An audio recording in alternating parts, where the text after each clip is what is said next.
Welcome to episode 65 of the Bad Dads Podcast. I'm your host, Ben Curry, and in this episode, I've got two special guests. So, on my left, well, sort of opposite, I have Bobo. So, how you doing, chap? Welcome to the show. Hello, thank you for having me, Ben. Welcome back. I think you've been on a few times, three or four times? I've been on more times than I've been on, if that makes sense, because you keep deleting all my shows. All right, yeah. Every time you come on, we have a technical failure. I'm beginning to think you're doing it on purpose, actually. And on my right, we have one Mark Wildman returning to the show after his successful stint on the Beastman episode. How Hello, you doing, chap? Ben. I'm good, thank you very much. Thank you for having me. While you're here, before we get into everything, we had a lot of good feedback about you last time. The Masters liked you. You had a lot of fans. Did I? Yes, Oh, yes. how You was exciting. well loved. People thought your inane ramblings were actually quite useful. So, yeah, welcome back to the show. Hopefully you'll come up with some other gems of wisdom, but somehow I doubt it. Before we get into the main episode, I'm going to just give a quick shout-out to our sponsors. First up, we've got Odd Games. You can check them out at oddgames.co.uk. Every week they have a deal of the week. They're selling all sorts of stuff dead cheap, 15% off pretty much all the Games Workshop range. Deal of the week last week I think was Chaos in the Old World for 10 off. Not sure what it is this week, but there's something new every time, so check them out. All the new Storm of Magic stuff's available for pre-order, again between 10 and 15% off. So yeah, go there and see what they've got. It's oddgames.co.uk. Next up, we've got Rankings HQ. They're an online rankings site. They also got a massive amount of wargaming blogs about Warhammer, Hordes and War Machine, Flames of War, pretty much everything. In addition to the rankings, they also do their own TV show, Internet Warhammer on the telly. Ain't it great, lads? So yeah, check them out. It's rankingshq.com, and you can check out the videos. It's Rankings HQ TV. How many episodes have they done now? Episode 35, I think they're up to, maybe 36. So quite a few. Oh, that's loads then. Yeah, I only watched the one at the Masters, and that was it. Was it really? Yeah. Okay, It was so that number 2, wasn't it? yeah, one of the early ones. So one of the best ones is one of my favourites. One of the most recent ones actually. They've done a battle report. Two guys playing War Machine, which probably won't be of interest to you because you don't play it. Should we Got just no turn off interest in Bobo? it. However, the potential for some good Warhammer battle reports are there. Really, really good format, really well laid out. Go and have a look. Even if you don't watch the whole battle report, just go and see how it's done. It's pretty impressive. So yeah, that's rankingshq.com. Next up, we've got Battle Foam. Battle Foam are pretty much the best bag on the market for transporting all your toy soldiers. It's what I've got. They will foam your world. Yeah, they will foam your world. Hello. They are pretty impressive. They never claim to be the cheapest, but they do claim to be the best, and I definitely agree with them. You can check them out at battlefoam.com. Bags of all shapes and sizes, and you can have your foam cut to any size you like. I think I need a new box because mine destroyed itself at a tournament. Destroyed itself, or you destroyed it? Bit of both. A bit of column A, a bit of column B. No, the handle bits came off, so it just snapped the top off. So You're using the Games Workshop ones? yeah. I think it was one Ches gave me from a long time ago, but it's broken, so I need a new one. See, I always use the Games Workshop ones, and nothing but praise for them. They are pretty good, but yeah, the Battle Foam ones are so much But you special. this is the first time I actually noticed this. You carry your podcasting equipment around in the Games Workshop bag, don't you? Yeah, it's a bit odd, really. It's, to be honest, I've been thinking for a while I should get a Battle Foam bag for it, because I like they that. do. It sounds bad, but the latest one they do is called a Pack Air, and it's the size of an aircraft hand luggage bag. Yep. I'm thinking I can get the foam to cut to fit my mixer, to fit all the microphones, all the cables, get all the foam cut so it all fits in, and it's hard. It's pretty hard case. It's made of Kevlar, so pretty sturdy. It's got wheels on it and a handle like you'd expect for like your air luggage. Made of Kevlar. So in a really bad aeroplane situation, you could, Yeah, Models like were if you're getting fine. shot at, you'll be all right. Yeah. So I am thinking of getting one done for all the podcasting gear, but it's just getting around to it. So yeah, check them out. It's battlefoam.com. And last but certainly not least, unseenlurker.com. They were a little magazine one of our guests might have heard of. No, he's all shy. Doesn't want to talk about it. What would I say? What will I say? Well, you'd say how it's an amazing gaming magazine, It is an amazing gaming magazine. and it covers all sorts of games, but mainly focused on Warhammer. It does that as well. Issue 9 is out very shortly. Apparently, you've been saying this for a few episodes now, and I Yes. should add a bit of a disclaimer that it's someone else's fault, as it always is. So, what delights can we expect in issue 9? In issue 9, we've got the late Ben Johnson actually playing in a battle report. Love it. Yeah, we've. In fact, there has been a bit of delay on this issue, which I do apologise to our readers for. But I assure you, it is, as always, worth the wait. I don't think there has been much of a delay. I think it's just...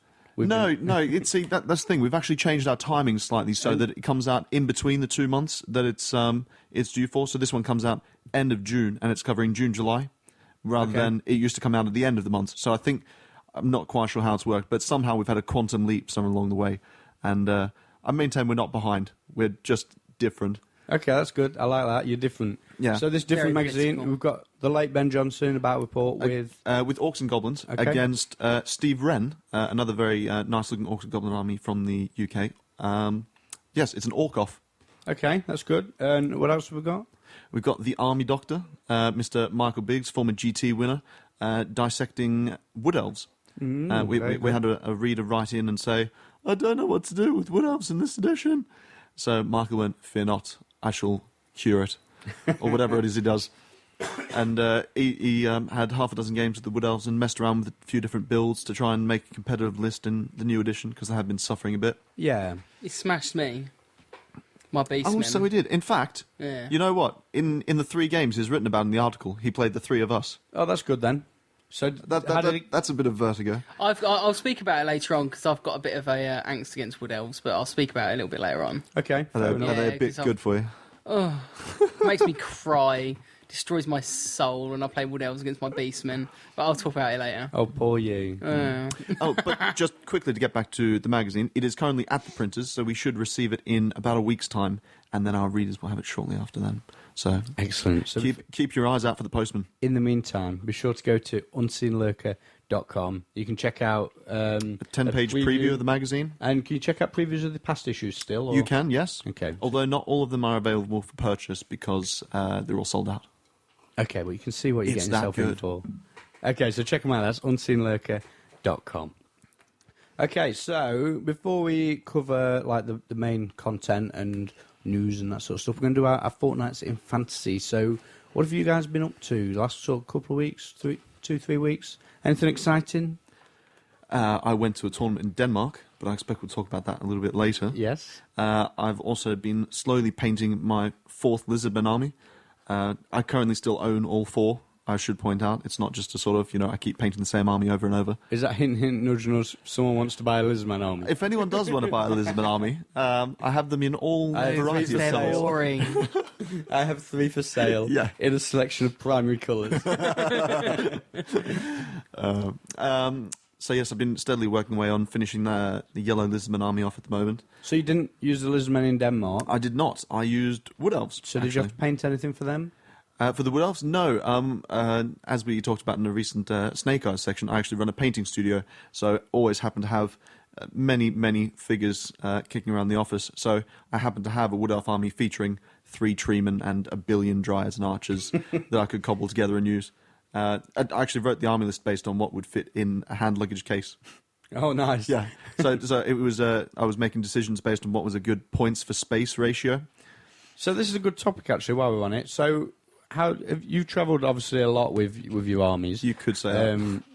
I mean, I've travelled a bit, but I don't think I know anyone who's travelled as much as you with an army in a suitcase. How do you go on packing it? What have you found the best method? I imagine you've tried it a few different ways now. Well, before the days of battle foam, I kind of did the same way myself. I just took solid foam and then cut out the shapes of my figures. I mean, I've got pterodons on 18-inch flying rock pillars, so there was never going to be an easy way to A, pack them, and B, get them through customs without looking like a deadly weapon, especially since some of them have nails on the end. Yeah, that's got me a few funny looks over the years.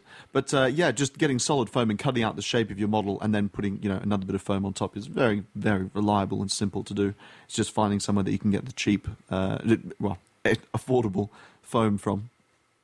And I think that's the main expense behind battle foam. And what have you been going? Have you been sticking them in your suitcase or carrying them as hand luggage? I've been having them in obviously, if you can get it as hand luggage, it's far better. I have risked things in check-in luggage before, Treat them so badly, don't they? Every time I've gone to America, I've had things break in my bag. Again, if you pack it well enough, you can survive, but you should always bring glue, obviously, because things do break. The Games Workshop cases are actually really good because they're quite tough. So one thing I've done in the past is pack the army in the Games Workshop case and then put that in your big bag and pad it with your clothes. Yeah, that's what I've done in the past. I think my Wood Elves all fit in one small figure case, so that was my travelling army. Yep. Even when I stopped playing the Wood Elves, I still went back to the Wood Elves for travelling abroad because they all fit in a single case. And then when I did take the Dark Elves abroad, I wrapped them all individually in bubble wrap. Yep. And then just sort of poured them into a Games Workshop single case and packed around it with more bubble wrap. Well, again, that's how I tend to send most of the armies that we sell through the painting studios, individually wrapping every figure in bubble wrap, to the point where I've actually run out of bubble wrap. But and they look quite fragile still, just sort of buffered against each other just with the bubble wrap, but they do actually provide good protection.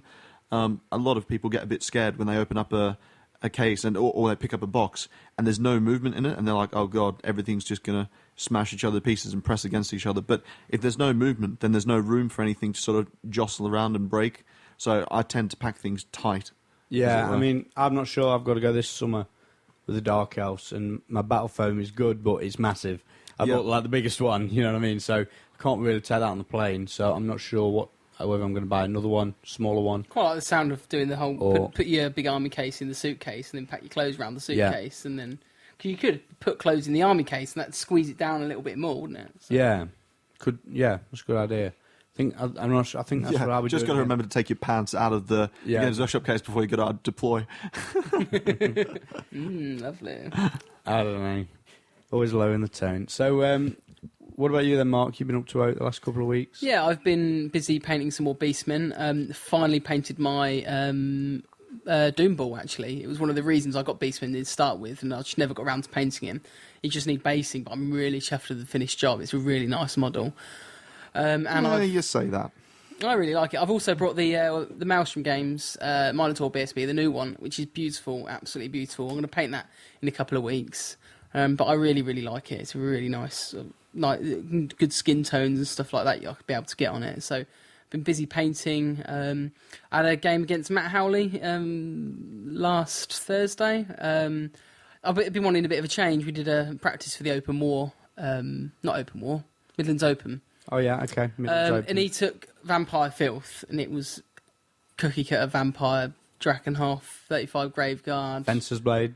Yeah. Only 35 Graveguard? Yeah, Midlands Open. That's weak. Midlands Open comp stops you from doing that, so it's maximum 35 models. So we had that. And 35 Graveguard, some would argue, isn't really comp. No, not at all. Is there no points cap on units? No. Okay, that's a bit of an error. No, but I think the Midlands Open rule pack was done when 8th practically came out, I think. So it's quite an old comp pack. Right. I'm not saying it's bad, because I don't mind a bit of filth, actually. But I've been thinking, I've been playing my big blocks of Beastmen with the Shard of the Herd Stone and stuff for quite a while now. And I wanted to go for something different, so I brought like 3 Minotaur characters in a Bunker of Ungor, 2 big monsters. I thought I'd give it a go. But it just made me cry because they can't do anything because they just die to ghouls really easily. And I was going to say, did you realise you actually had to fight people? Yeah, no, I didn't, clearly. No, but I wanted something different. I tried to jazz things up a bit, try and make other lists work. I mean, I know the Minotaur, 3 Minotaurs in a unit with loads of Ungor really worked. It's quite a pokey little build, but that's the problem that's about it. And that's what I had. I had a level 4 Doom Ball and 2 Gore Balls with 4 up ward in a big unit of Ungor. So you're running the unit 6 wide? Yeah, so you 6 wide with 3 characters in the front. Yeah. No command in the unit then? You can, because your character goes on the second rank, but when you fight... Oh, you can make way. Yeah, that was a weird glitch I came across. But you do that, but I had like 2 Gore Balls, one's a BSB, one's a normal one, with great weapons and 4 up ward. And the Doom Ball's got the Always Strikes First sword, and the 1-up reroll alarm and save, and when he saves, one he hits you back. So there's a lot of damage that can come out of it. Problem is, that's 3, 4, 5, 6, 7, 8, 900 points in that unit, something like that. and you get a flank charge on it. And the Graveguard still kill it. Yeah, Graveguard in the flank still killed it, and it's. I don't know. You end up pining for your 40 gore, or 2 units of 40 gore for that point. Indeed, yeah, definitely, yeah, and so I think that army is something I'll probably take to a more heavily comped environment, maybe like Tempest. Yeah. I'll probably take it because I think it could work quite well then, because it really the 3 Minotaur characters is really quite pokey, but. So what Not you're saying in an is, uncomped in a environment. comped event, when everyone's had all the best toys taken away, you're going to create a Death Star out of Ungor and characters. Won't that be fun? Yeah, when's the rule pack going at Bobo? But I think that's what I'd say. So I've kind of, I was going to take the big Monster Mash army to the Midlands Open, but I think there's going to be a lot of really competitive armies at Midlands Open because of the way the compact's written. I've not read the compacts. I wasn't going to be going, but discussions recently might. We were talking about I this might before be the show. attending. You realise you can take Dark Elf Filth and batter everyone. Is that why you want to go? My Dark Elf Filth has sailed through every comp pack for the last year, and now people are changing their comp packs to stop my army for some reason. The bastards. Well, I've actually banned Dark Elves from the next event just for you. That wasn't fair. The Dark Elves did shit. The Dark Elves were mediocre. I was awesome. Okay. It is interesting you say that. 'Cause I just want to hear you say it.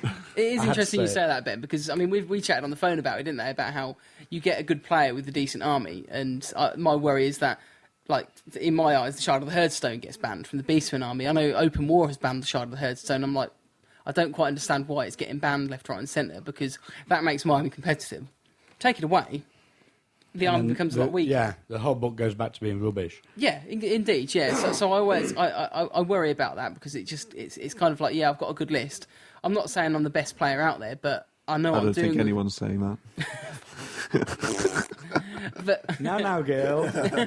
but I don't. No, I don't. I really don't claim to be the best player, but I feel I know what I'm doing, and just to be comp because I know what I'm doing, I kind of feel it's a bit of an insult, really. But Take it as a compliment.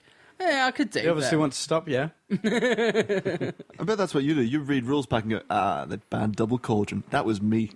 That's horrible. The double cauldron. Oh, I best address this because I haven't really ever. So I wasn't going to take it. I only took it because the internet demanded. Oh yeah. The internet came out of the computer, twisted your arm, They made you write the made me do list, made you put the model on the board. Yeah, really. It made Paul Groves cry. That was all, my only intention. Yeah, that was what I was aiming for.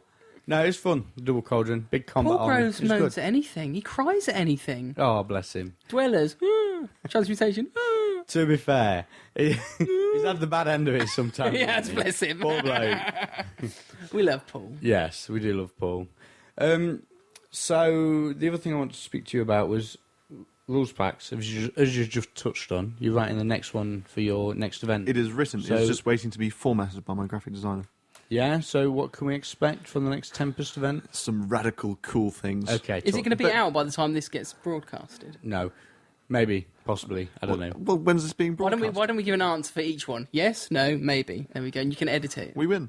Yes. It'll be Covered all out. It will bases. be out shortly. No, it's finished, and I think one thing that has been a bit eye-opening for me, I guess, is Mark. Don't put the microphone in the tea. Oh my god. Why are you here? A few more inches. Are you okay, dude? Yeah, I'm fine. Please keep that on the show. Yes, I think I'll have to.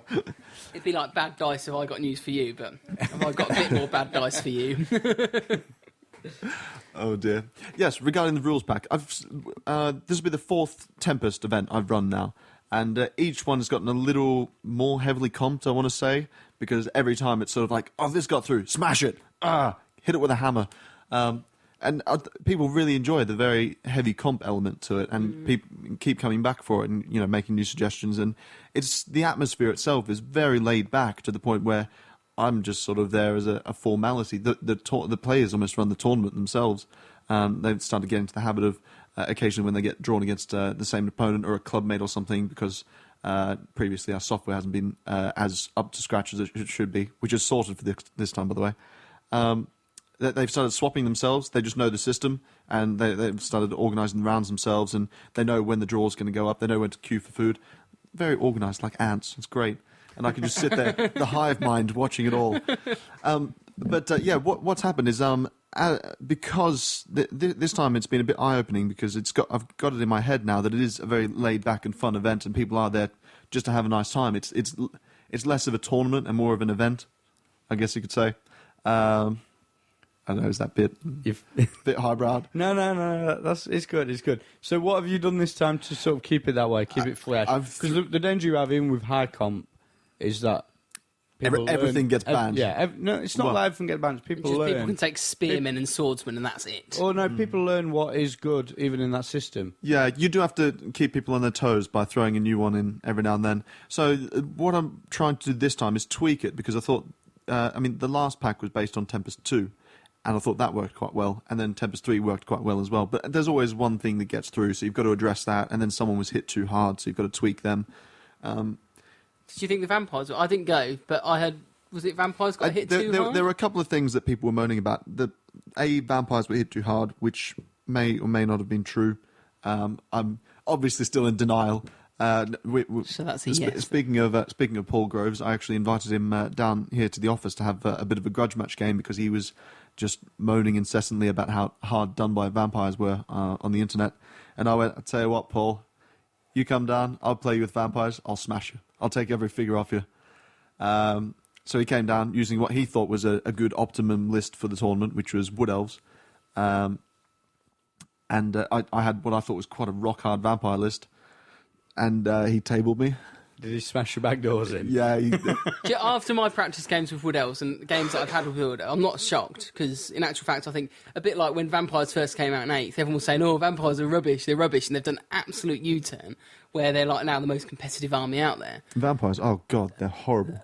But with Wood Elves as well, you get a good player. I mean, you look at Dan Heelan, for example, with his Bretonnians doing really, really well with his non-knight army. He's doing really, really well with that.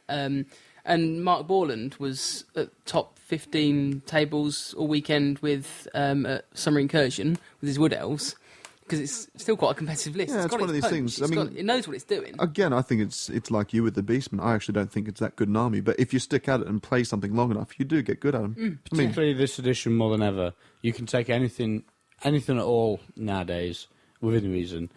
Play it enough, and it'll be competitive just because of the nature of the rules. I do agree to some extent. Massively absolutely more balanced. I mean, like you'd never see Dan Heelan's running 2 units of 40 peasants, whatever they're called. There is no peasant list.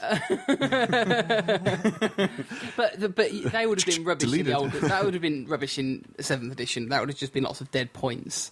Yeah, but now they've served their purpose. He throws them in and does Beastmat +1 strength and toughness. You've got a bunch of peasants strength 5, toughness 4. Actually, they're quite effective now. So it's got some tricks, that's for sure. Definitely. And again, it's because he's played the army, played it, and he knows his army better than his opponent knows how to deal with the army, and that's what it comes down to. Definitely.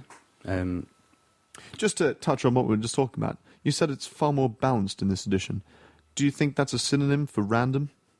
It's a genuine question. No, because I think if it was random, you still wouldn't have the same people on the top tables, and you've still got a level of. It's not random to the point of where you're rolling D100s for your game. You're still playing in a 1 in 6 chance game. You're not rolling in a 1 in 100 chance game. So the odds of 1 in 6. I do like that everything has come a bit more in line. I don't know how it's happened, but it seems to have. I mean, you get orcs and goblins regularly competing on the top tables these days. Definitely. Your beastmen and stuff. It may be because of the new books. In all fairness, I think it's the rule system. It's balanced things out a lot more. I mean, like in 7th edition, when you'd have like a unit of 20 swordsmen, you're effectively playing for 5 swordsmen because once those 5 swordsmen in the front rank died in 7th edition, that was it. They're dead. And they couldn't fight back. But now you get that rank and the background fighting. So you've kind of got...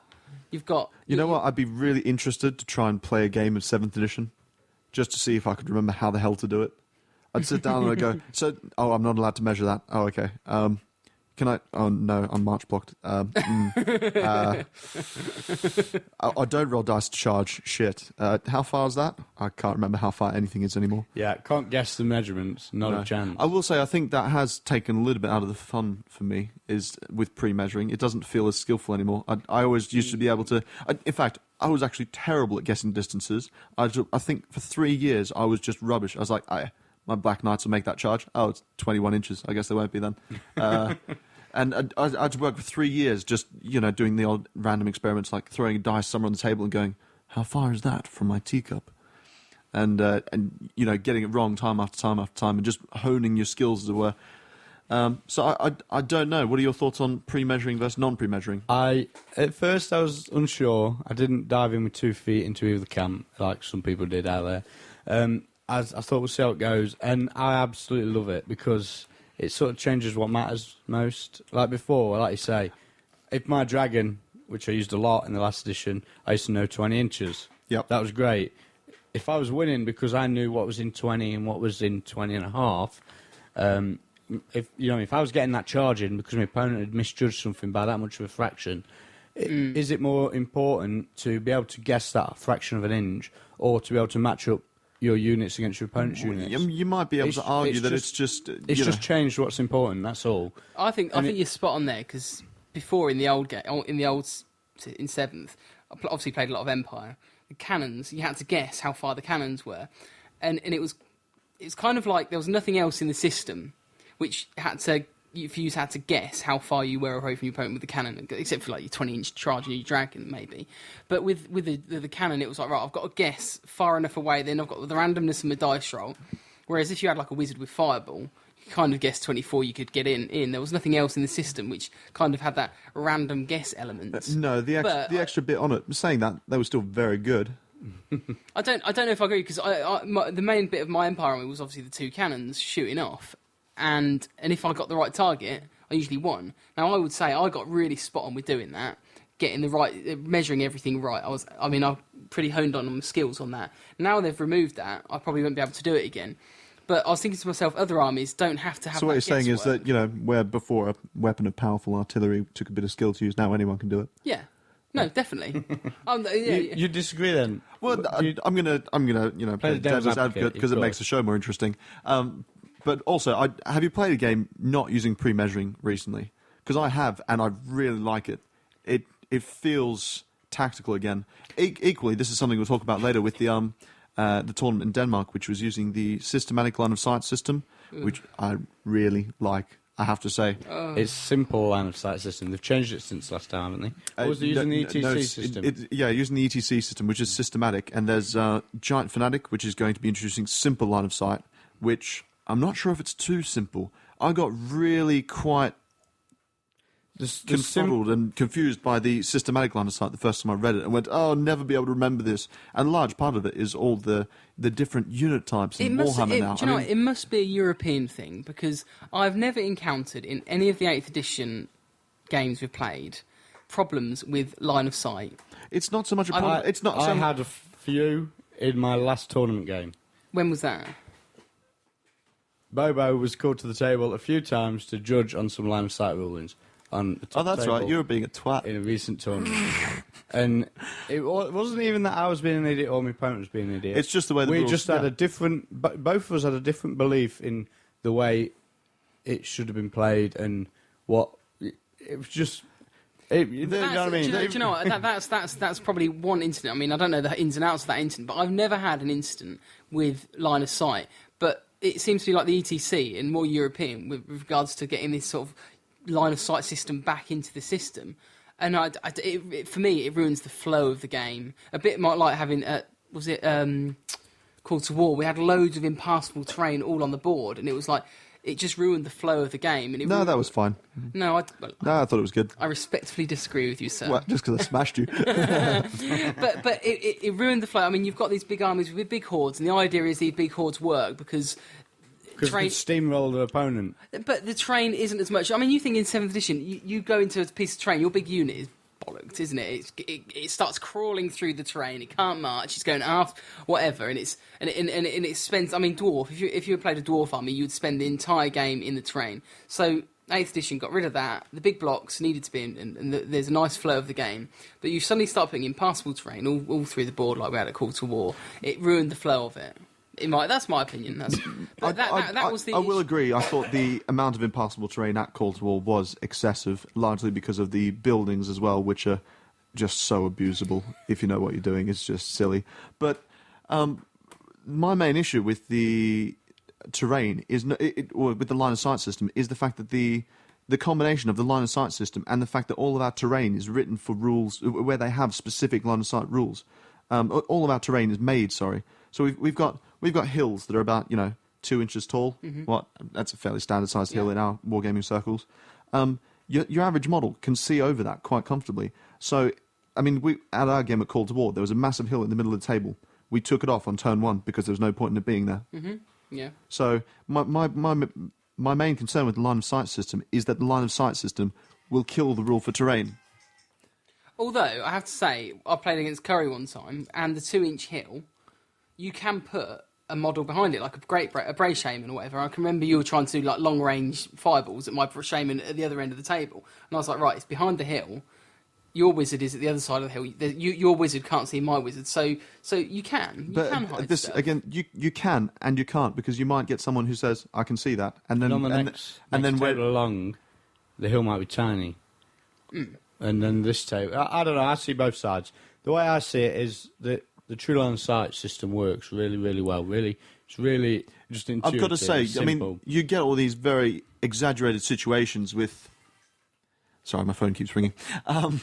You get all these very exaggerated situations with, I can see through your knight's horse's legs and I can, put a cannonball through that forest even though there's 9 trees in it, which you can. Both of those instances are absolutely fine by the letter of the rules. But it does feel a bit silly, which I think is where you and your last round opponent at Tempest disagreed, was, there are some fairly extreme situations where you can draw line of sight, where possibly because we're so ingrained from the last edition that we played so much, where you wouldn't be able to, any day of the week, make that shot. You now can, and just, take a -2 penalty or something like that. So, you don't see that many instances where it becomes an issue, but the fact that it can become an issue, to me, is, well, an issue, I guess, using my awesome vocabulary there. Yeah, I know exactly what you're trying to say. And back to what I was saying, I see both sides. I can play in both systems. I think the main thing is, as long as you know beforehand what you're up against, you'll be okay. Absolutely. As long as the goalposts aren't changed once you're playing. Yeah, I mean, again, just not to bang on about it, but I was a bit hesitant about the systematic line of sight system because, I've learned to play in the true line of sight. And I don't build really your have... army because of it as well. That's the other thing. You get like a big thing I noticed at getting called to war was that you could choose. You could either do true line of sight or virtual line of sight. Now, when I played against Chris Tomlin was playing with my Empire army. I wrote him an army, and he said every time he played a vampire player, or actually any player, they were like systematic line of sight because he had cannons. It was like, right, okay, you're just using like the rules. And Chris was like, yeah, whatever, I don't care. You play with whatever you want to play. But when I played against people, they were vampire players especially. They were like, I want systematic line of sight. So they gain a better advantage over the rules. Things like putting race in the way of their units, so wizards can't shoot fireballs through them. Things like that. I mean, just an example, but they can hide stuff. They gain a better advantage from it, where other armies gain advantage from non-true line of sight. So I think the game has changed too much, in my opinion, to bring in systematic line of sight or any other thing. It should just be true line of sight, and you should have a healthy discussion over what you can and can't see. I don't think it's any different from a new rules set or something being released or a new army book changing the goalposts. It's just changing the way the goalposts. I mean, you say vampires are really good in systematic line of sight. I fully agree. Do you not think Empire are very, very good in true line of sight because the cannons can see everything on the board always? Yeah, but then that's the way the game has changed, and to me it's a fundamental thing, because I've always got annoyed that if you had like 10 crossbowmen and a cannon behind it, the cannon can see through one man, but in the old rules they could never do it, and it was like they can see through one man. That one man steps to one side very briefly while the cannon or something like that. I think what Mark's trying to say is it's not a small change. Oh, no, I fully appreciate that. I think it's massive, Well, it's probably a bigger change than any comp system that's ever been introduced. It's the biggest. It's bigger than 50-point ridden monsters and things like that. Just changing that line of sight has more impact in the game. If one army prefers it to the other, then to me, I'm like, there's something wrong there. But See, I don't think you consider as long as you know when you're going into it, it doesn't change the game so much that it's unplayable. It just plays a little bit different. With the thing I found most interesting about it was that it felt like you actually had to think about the terrain again. Like, you couldn't see over a hill. with your units. So you actually had you had the option to go and hide behind it, or you could sort of bait the enemy and then flee behind it and not get caught, or you took soft cover shooting through woods, which admittedly you do now anyway.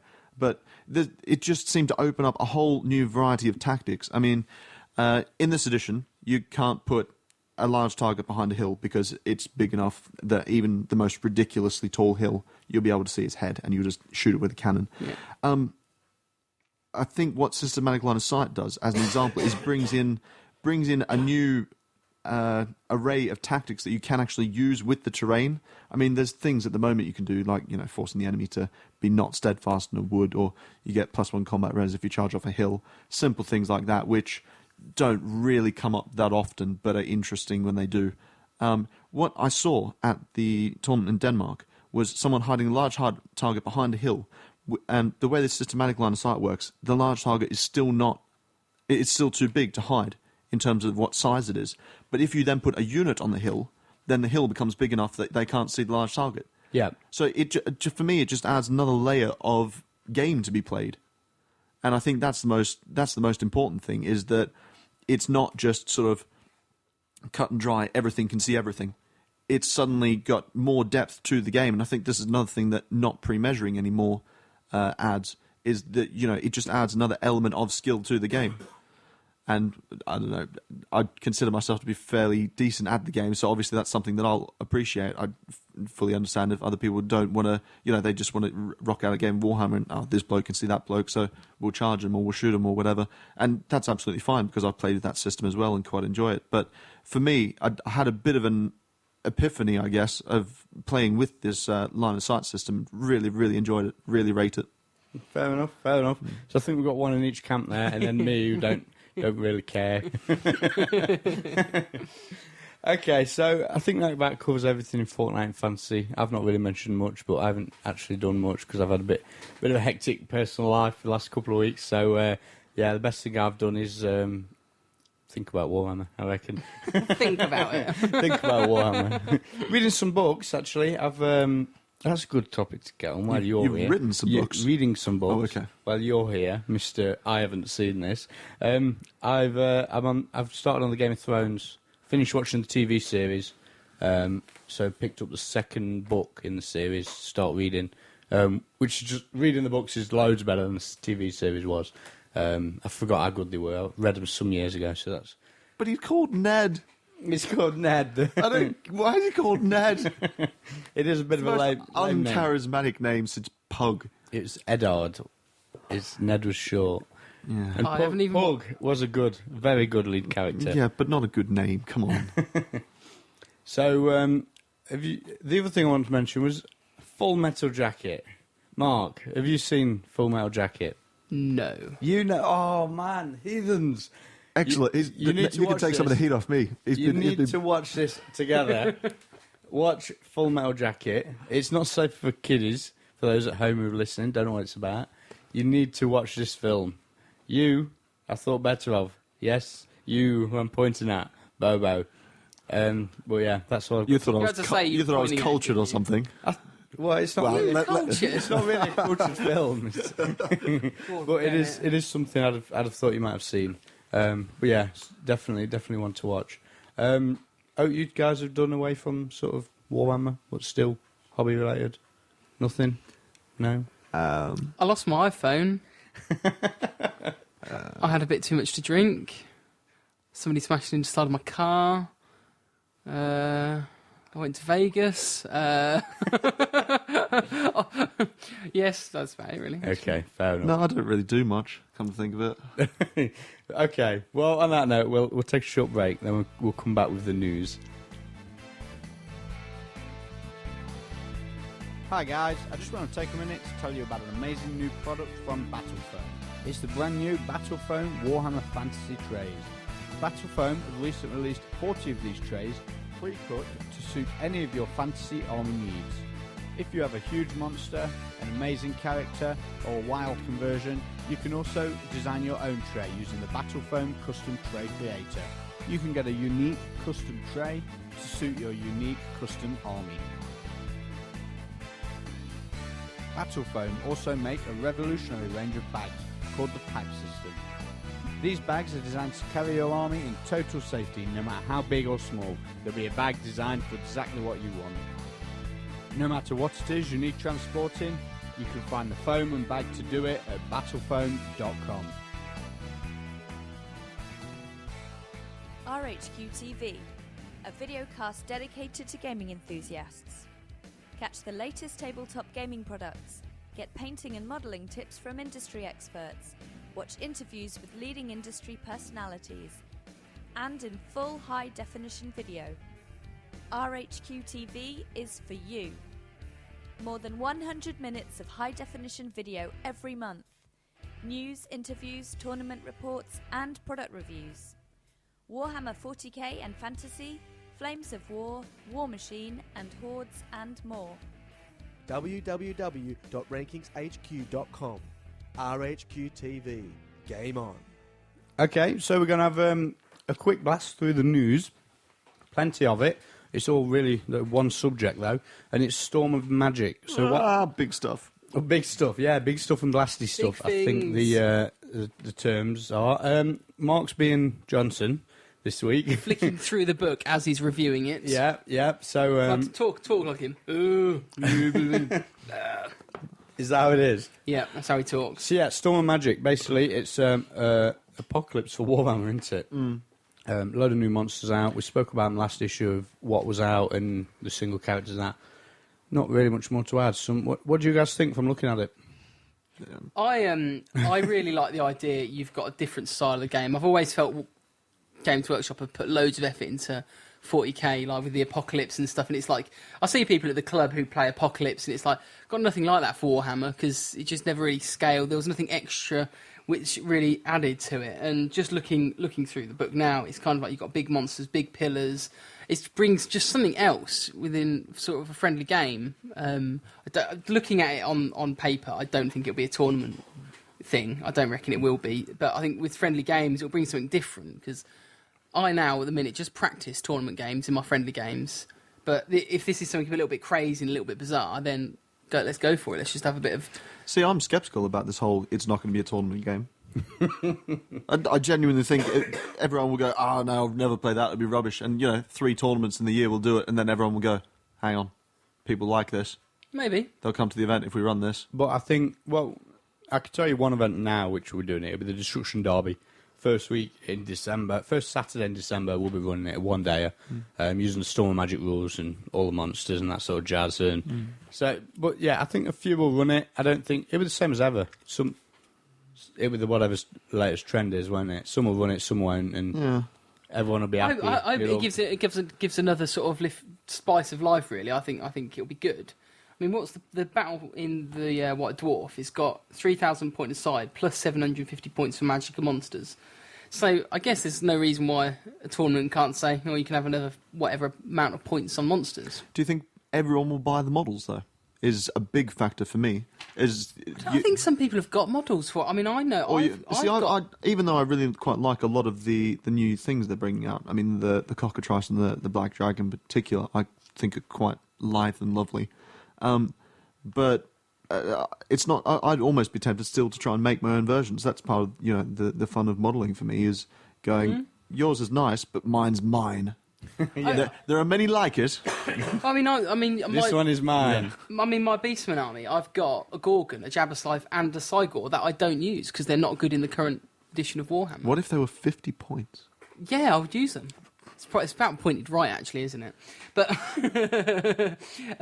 but you look at the big monsters and stuff like that. I mean, for those who've seen it, I've got my Jabberlife, and it's a massive, great model with huge, massive, great wings. So it'll probably go quite well.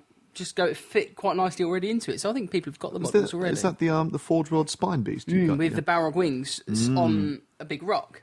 It's one of my favourite models. And I'd be disappointed if there wasn't a model on a rock somewhere in your army. What are you saying? In fact, all your models are on big rocks, aren't they? They are, indeed. Good for looking over those hills. Yeah, indeed, yeah.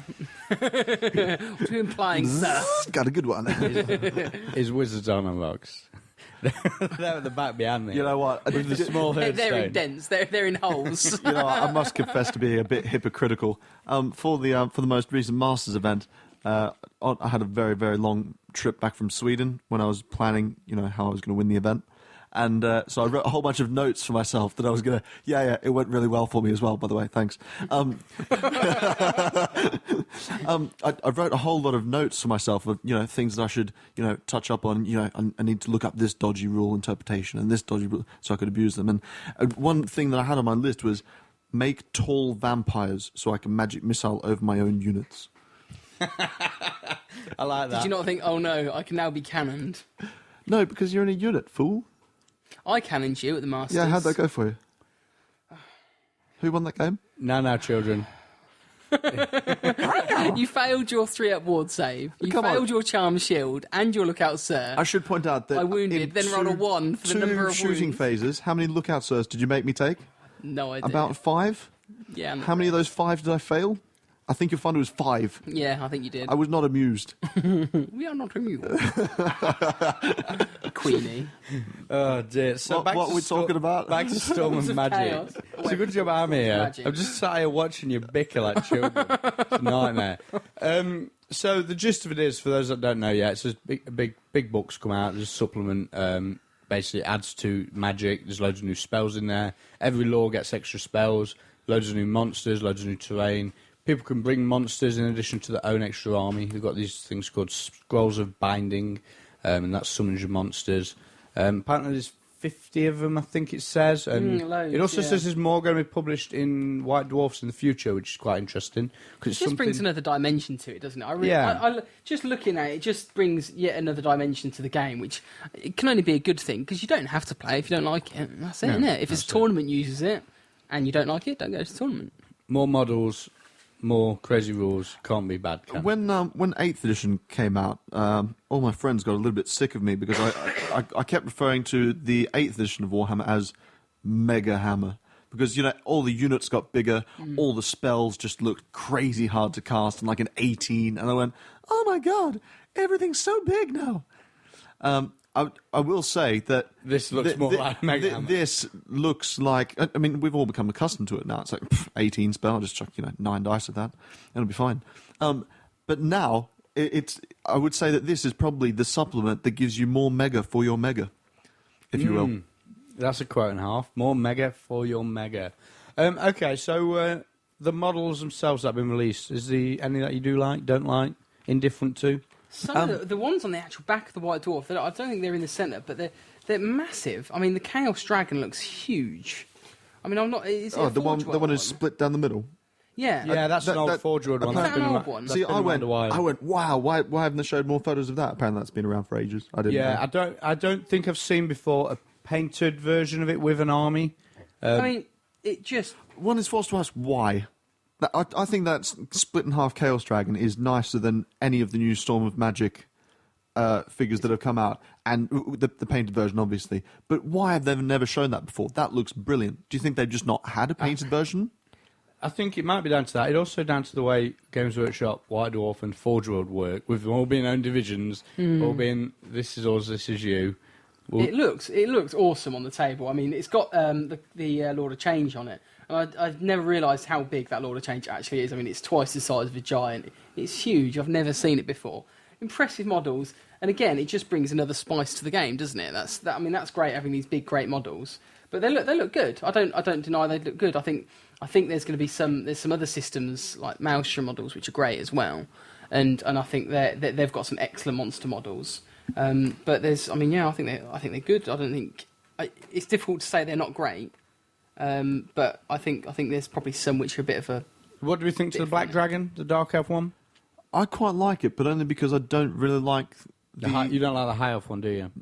I don't like the current High Elf one. I love the old Imric one with the metal head. Oh, I've got that. Yeah. I've got my own painted one sitting in the cabinet, and I absolutely just love it. It's one of my favourite models ever. It got me into Warhammer. But the Dark Elf variant of the same kit, the big S-shaped one, Yeah. with Malekith on it, not my thing at all. It's just not that interesting to me. Possibly because it's just flat black. But the new one with the stylized head of the Hydra type thing, and it's rearing and impressive and live. There's that word again. It's the one on the big rock, yeah. Yeah. Yeah. In the wood, yeah. I don't know. I'm looking at it now. I think I've seen better models. It's nice, but I think I've seen better models. Oh, what's that dragon that's just been released as well? Is it the Ali Morrison dragon, I want to say? Yeah, the Trish. I don't know. It's some I Morrison. don't know. Some The Morrison's dragon. yes, the Morrison.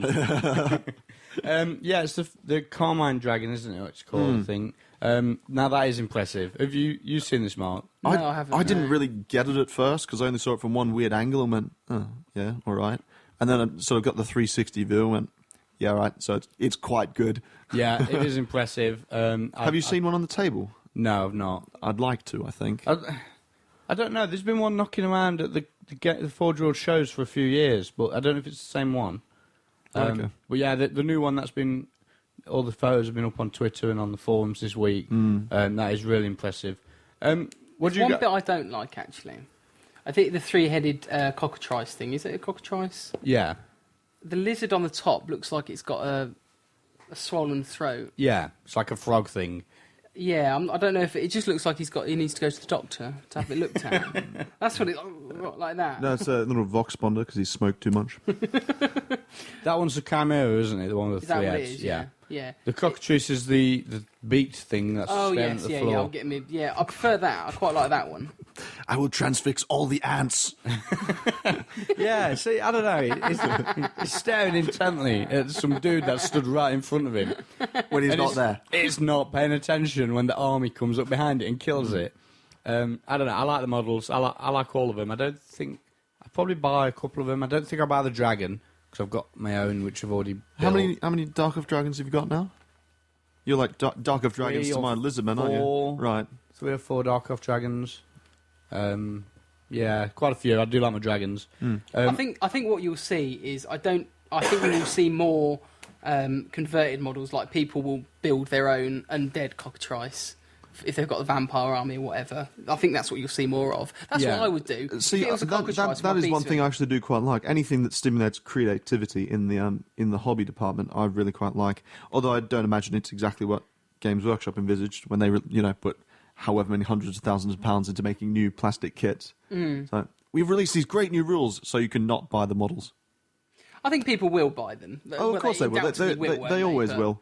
I kind of like the idea that you will get. I mean, you will get the undead dragon, which people will convert or whatever. I mean, people No, still no do one it. will buy that still. I don't know. Johnson's recently been clearing out his cupboards, and he had one of the old original zombie dragons, and that was a beautiful figure. And then they changed it to the later version, and it With was just- Zacharias on. yeah, not good at all. So I don't know. What they have been doing in this latest White Dwarf is showing all the really old monster models that have been reissued in Finecast. Yeah, that made me a Um, bit sad.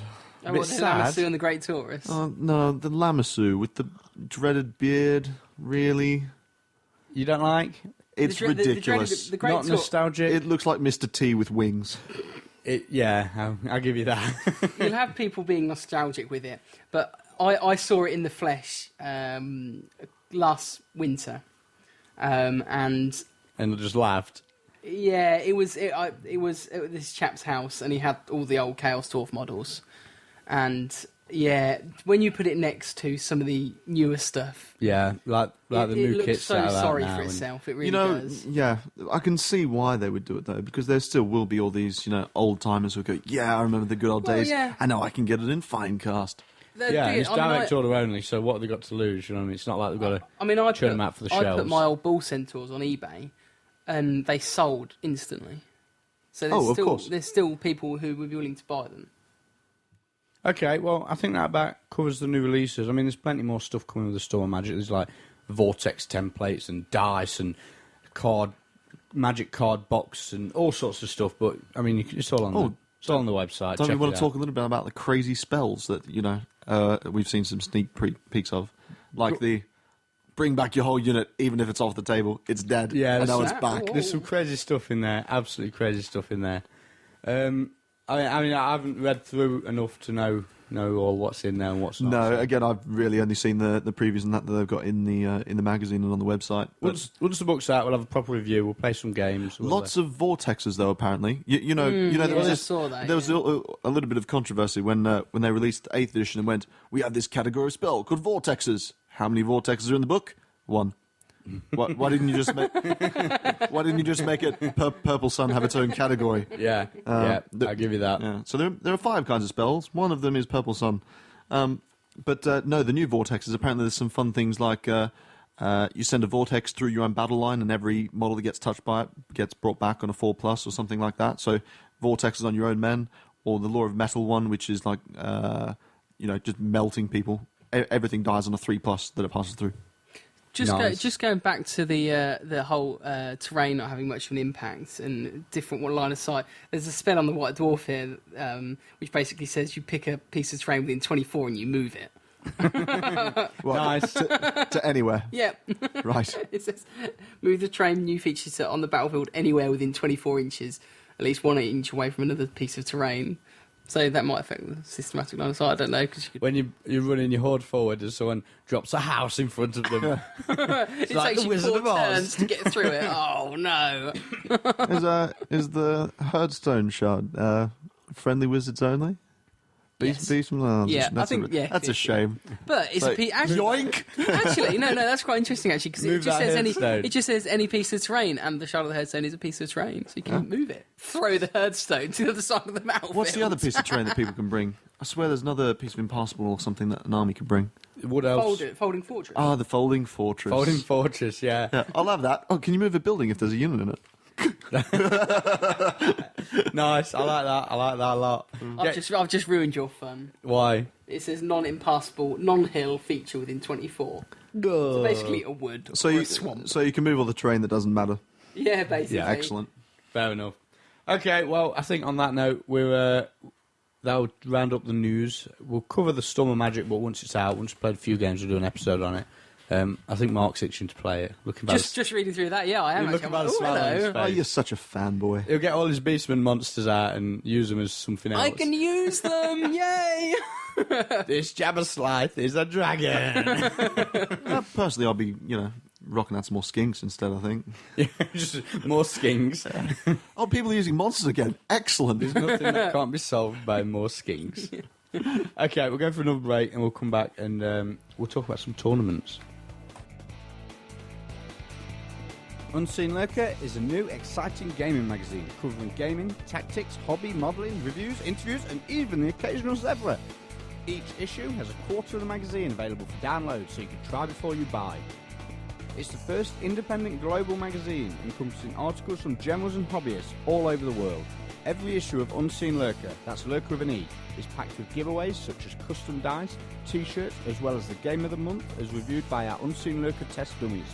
For more information, check out unseenlurker.com. Right, so now we're going to talk about tournaments and the two that you two went to on the same weekend. So who wants to go first? We're going to have a paper, scissors, stone. Isn't the effect lost somewhat on No. radio? Yeah, I don't know. They did it on The Apprentice. That's TV. Did you watch The Apprentice? I try not to. Oh, it's so good. It hurts my soul. It's so good. What do you like about it? It just, I don't know. Is I it, don't know, but I is can't it, stop is it like watching it. one of these, reality shows where you feel better because everyone You're else not is them. suffering? Yeah. No, Right. no, some of them are really good, some of them are really bad. I don't know. I like to watch it. It's very soul good. destroying. It's not soul destroying. Oh. So, Well, anyway, we'll start. turning this show into something else. All right, scissors, Okay. paper, rock. Are we going to bang on the table like so? No, I actually think that'll work ruin the sound radio? quality. Okay, so, I mean, we're not going to try that again. I think these two idiots between them just about blowing the mixer up. Yeah. Banging on the table. How bad. So, we're going to start with the Denmark jaunt, I think. Go on then. So, tell us a bit about the event then, what it is, why you went, and who you went with, and all that sort of jazz. Well, basically, the event is held in Jutland, which is the central island of Denmark. Not the bit that's next to Sweden and not the bit that comes off Germany, but the sandwich bit. It's an ETC warm-up event, so teams who are wanting to practice for the ETC proper, which is held in Switzerland this year, come along and try out their lists and their pairing strategies and things like that, and generally just have a good laugh, because the main thing with the ETC and the ETC warm-up is the great social side where you get to meet people from other countries who have similar interests. And I don't know, I guess it's kind of like the I don't know, you know, there's all these dating sites. I guess it's like the communion of, or the, Well, it's perked my ears up. I don't know, I've given a really rubbish description of this, actually, make it sound very homoerotic. Basically, loads of similar, like-minded people get together, play some games of Warhammer, drink some beer. It's ace. Okay. So going over to Denmark for a tournament. I mean, I've been a couple of times to Giant Fanatic. Was it expensive? No, actually. I was having a bit of financial problems earlier this year, so I actually had to choose between going to the South Coast Grand Tournament in Portsmouth here in England, or going to the ETC warm-up in Denmark, and I chose to go to Denmark because it was going to be cheaper. Okay. Which sounds a bit strange, but when you can get Ryanair flights for £6 or something like that, then another bonus with this event was we got to stay in the venue. It was at a big school, and every team got their own classroom to sleep in. So we just brought sleeping bags, and some people brought tents and slept outside. So very convenient, very laid-back atmosphere, loads and loads of friendly people. Was there a How lot many of teams? teams were there? The- Oh, high five, sister. Yeah. there were 8 teams of 8 people present, so 64 players. So it's still a fairly decent turnout. Definitely. And I put I was actually meant to go last year as part of a team of international superstars. There's no real restrictions for International superstars. We're actually called Team Sexy as Hell. Started by- Really? Yeah, it Saw the was. pictures. not my doing. Yeah, it was. Claw from Team Belgium was Yeah. trying to round him up, then And- didn't go himself. No offense. You're probably the most sexiest one in the team. Why would I be offended? Well, The others might be. I have a wonderful face for radio. well, No flirting. Not on this show. So you assembled a team of English. Yeah, there's no restrictions. You don't actually have to represent a country. Like there were, I think, 4 or 5 teams coming from Denmark, and then there was a Dutch team, a German team, Russian team, Russian team, and then English. an English team. And the English ETC team didn't go because they were prior engagement in Edinburgh for the Six Nations. I think. Different weekend, but I asked them and they went, nah. Yeah. I've got a question. ETC, European. Yeah. Not a question yet, but carry on. Yeah. It will develop into one. So how come things like South Africa and Australia and America and Russia get to go when it's... I don't know. I Surely agree with it you. should I've been turn trying into to the ban them for world. years. Keep all these Australians out, these Americans out. Keep them all out. I've been trying for years, but for some reason they think it's more sporting to let them in.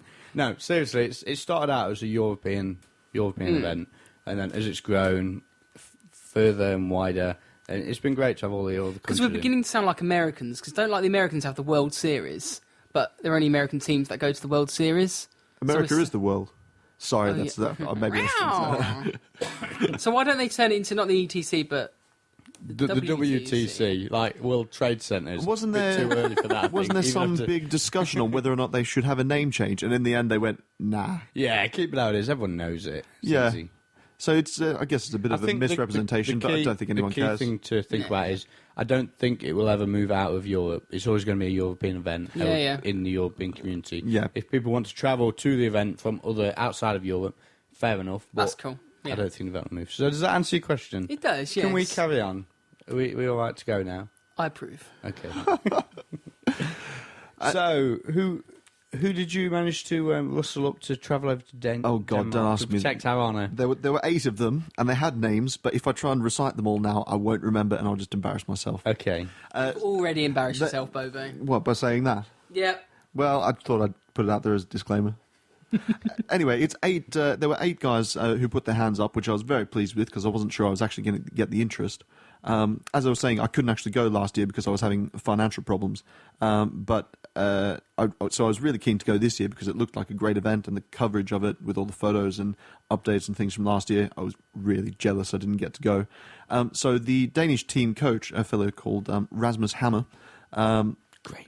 I know the Danes just God. have He's wonderful Been on the names. show. He's been on the show. That sounds like something from Warhammer, doesn't it? Or live roleplay. Rasmus Hammer comes to slay your children. Well, a 100-point magic item. The Rasmus Hammer. It will be a good one. Oh dear. Special rules, smites all women before him. Yes.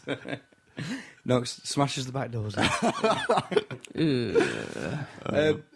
So yes, he actually sent me a message specifically and said, A, can you come? And B, can you bring some friends with you? Because we'd really like to have an English team here. Or actually, he asked me to bring a European team, but that wasn't going to happen because I don't speak European.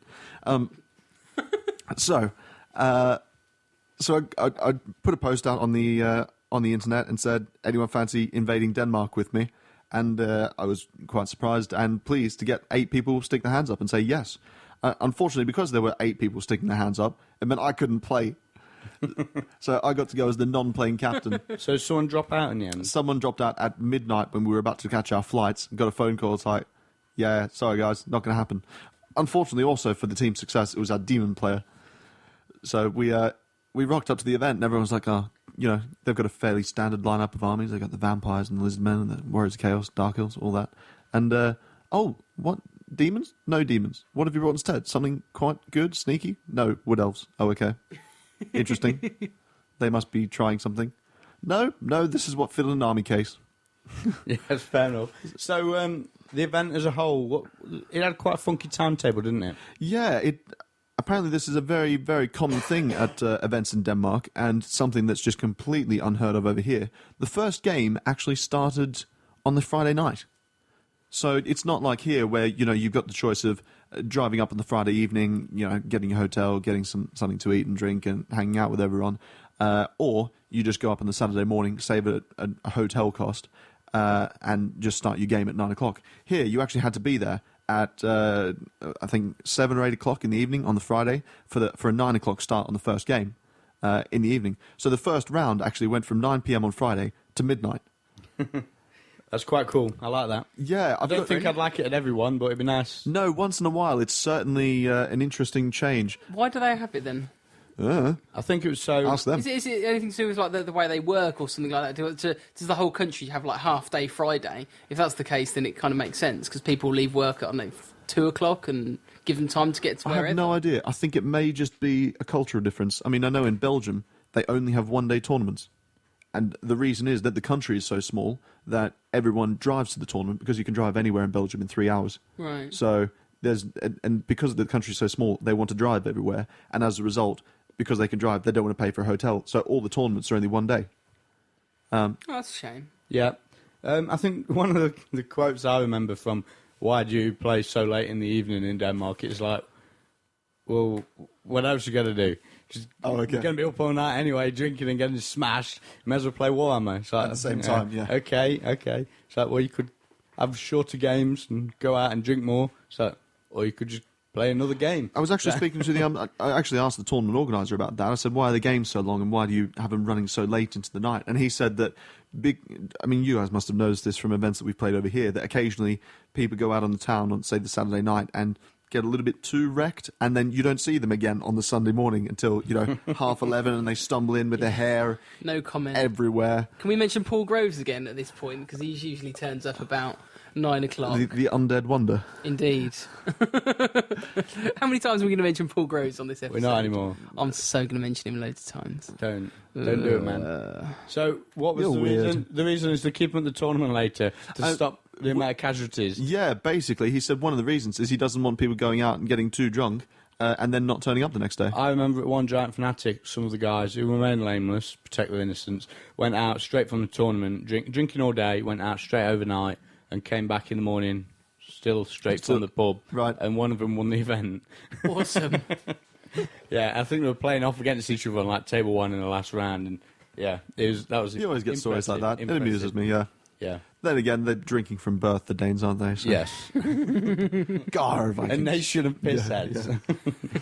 So, the event as a whole, was it quite laid back or was it really competitive? No, well, see, that's another thing that I seem to be answering both to all the questions tonight, but it was such a friendly and relaxed atmosphere. I mean, one of the reasons they could get away with playing so late into the night was because everyone was staying at the venue. So as soon as you finished your game, you could literally walk 10 metres across the hall, close your door, and fall down on the floor and go to sleep. And then, of course, you're up again at 9 o'clock the next morning to the smell of wafting bacon, and you walk out, eat some bacon, and start playing Warhammer. It's some sort of crazy marathon event, I must say, because the games on the Saturday night didn't finish until 2:30 in the morning. Yeah, but you only had one game on Sunday, didn't you? Yeah, so So as you a, could get as a off result, early. everyone leaves at lunchtime on the Sunday, which again is just odd. Means you're nice and fresh for work Monday morning. Yeah. So I was watching Twitter on Monday morning, especially the guys in Portsmouth. They're like, "I've had 4 hours sleep. I'm up to work. It's 4 o'clock in the morning, and like this." yeah. So I kind of feel for them in that way. Well, you don't really. You're just taking amusement at their. At their expense, yes. So I So think, the tournament, yeah, it was really friendly because everyone looks forward to seeing each other so much. This is one thing that gets me. I mean, I played against a guy called Andre, who's one of the Russians. Played against him in 2009 at the first ETC I went to, and we had a great game. And we traded bottles of booze and T-shirts and stuff after the tournament, and then didn't really see each other until the next ETC. And then we were both so busy running around trying to coordinate our teams because we were both vice captains that we didn't really get a chance to say hi. And it was just sort of, oh wow, great to see you, and then gone again for another year. So you look forward to seeing these people so much because you see them so rarely.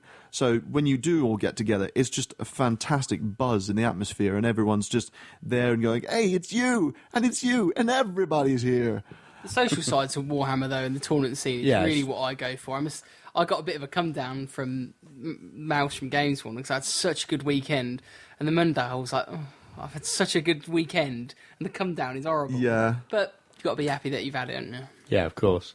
So how did your boys, the Europeans, which turned out to be 8 Englishmen or 7 Englishmen and an Australian, And a dirty foreigner as a the dirty captain. foreigner, how did you get on over the event? I was really pleased with that performance, actually. We after the first round, we were winning the event. Hey, Really? yeah. First round. Yeah, for one round, it was all us.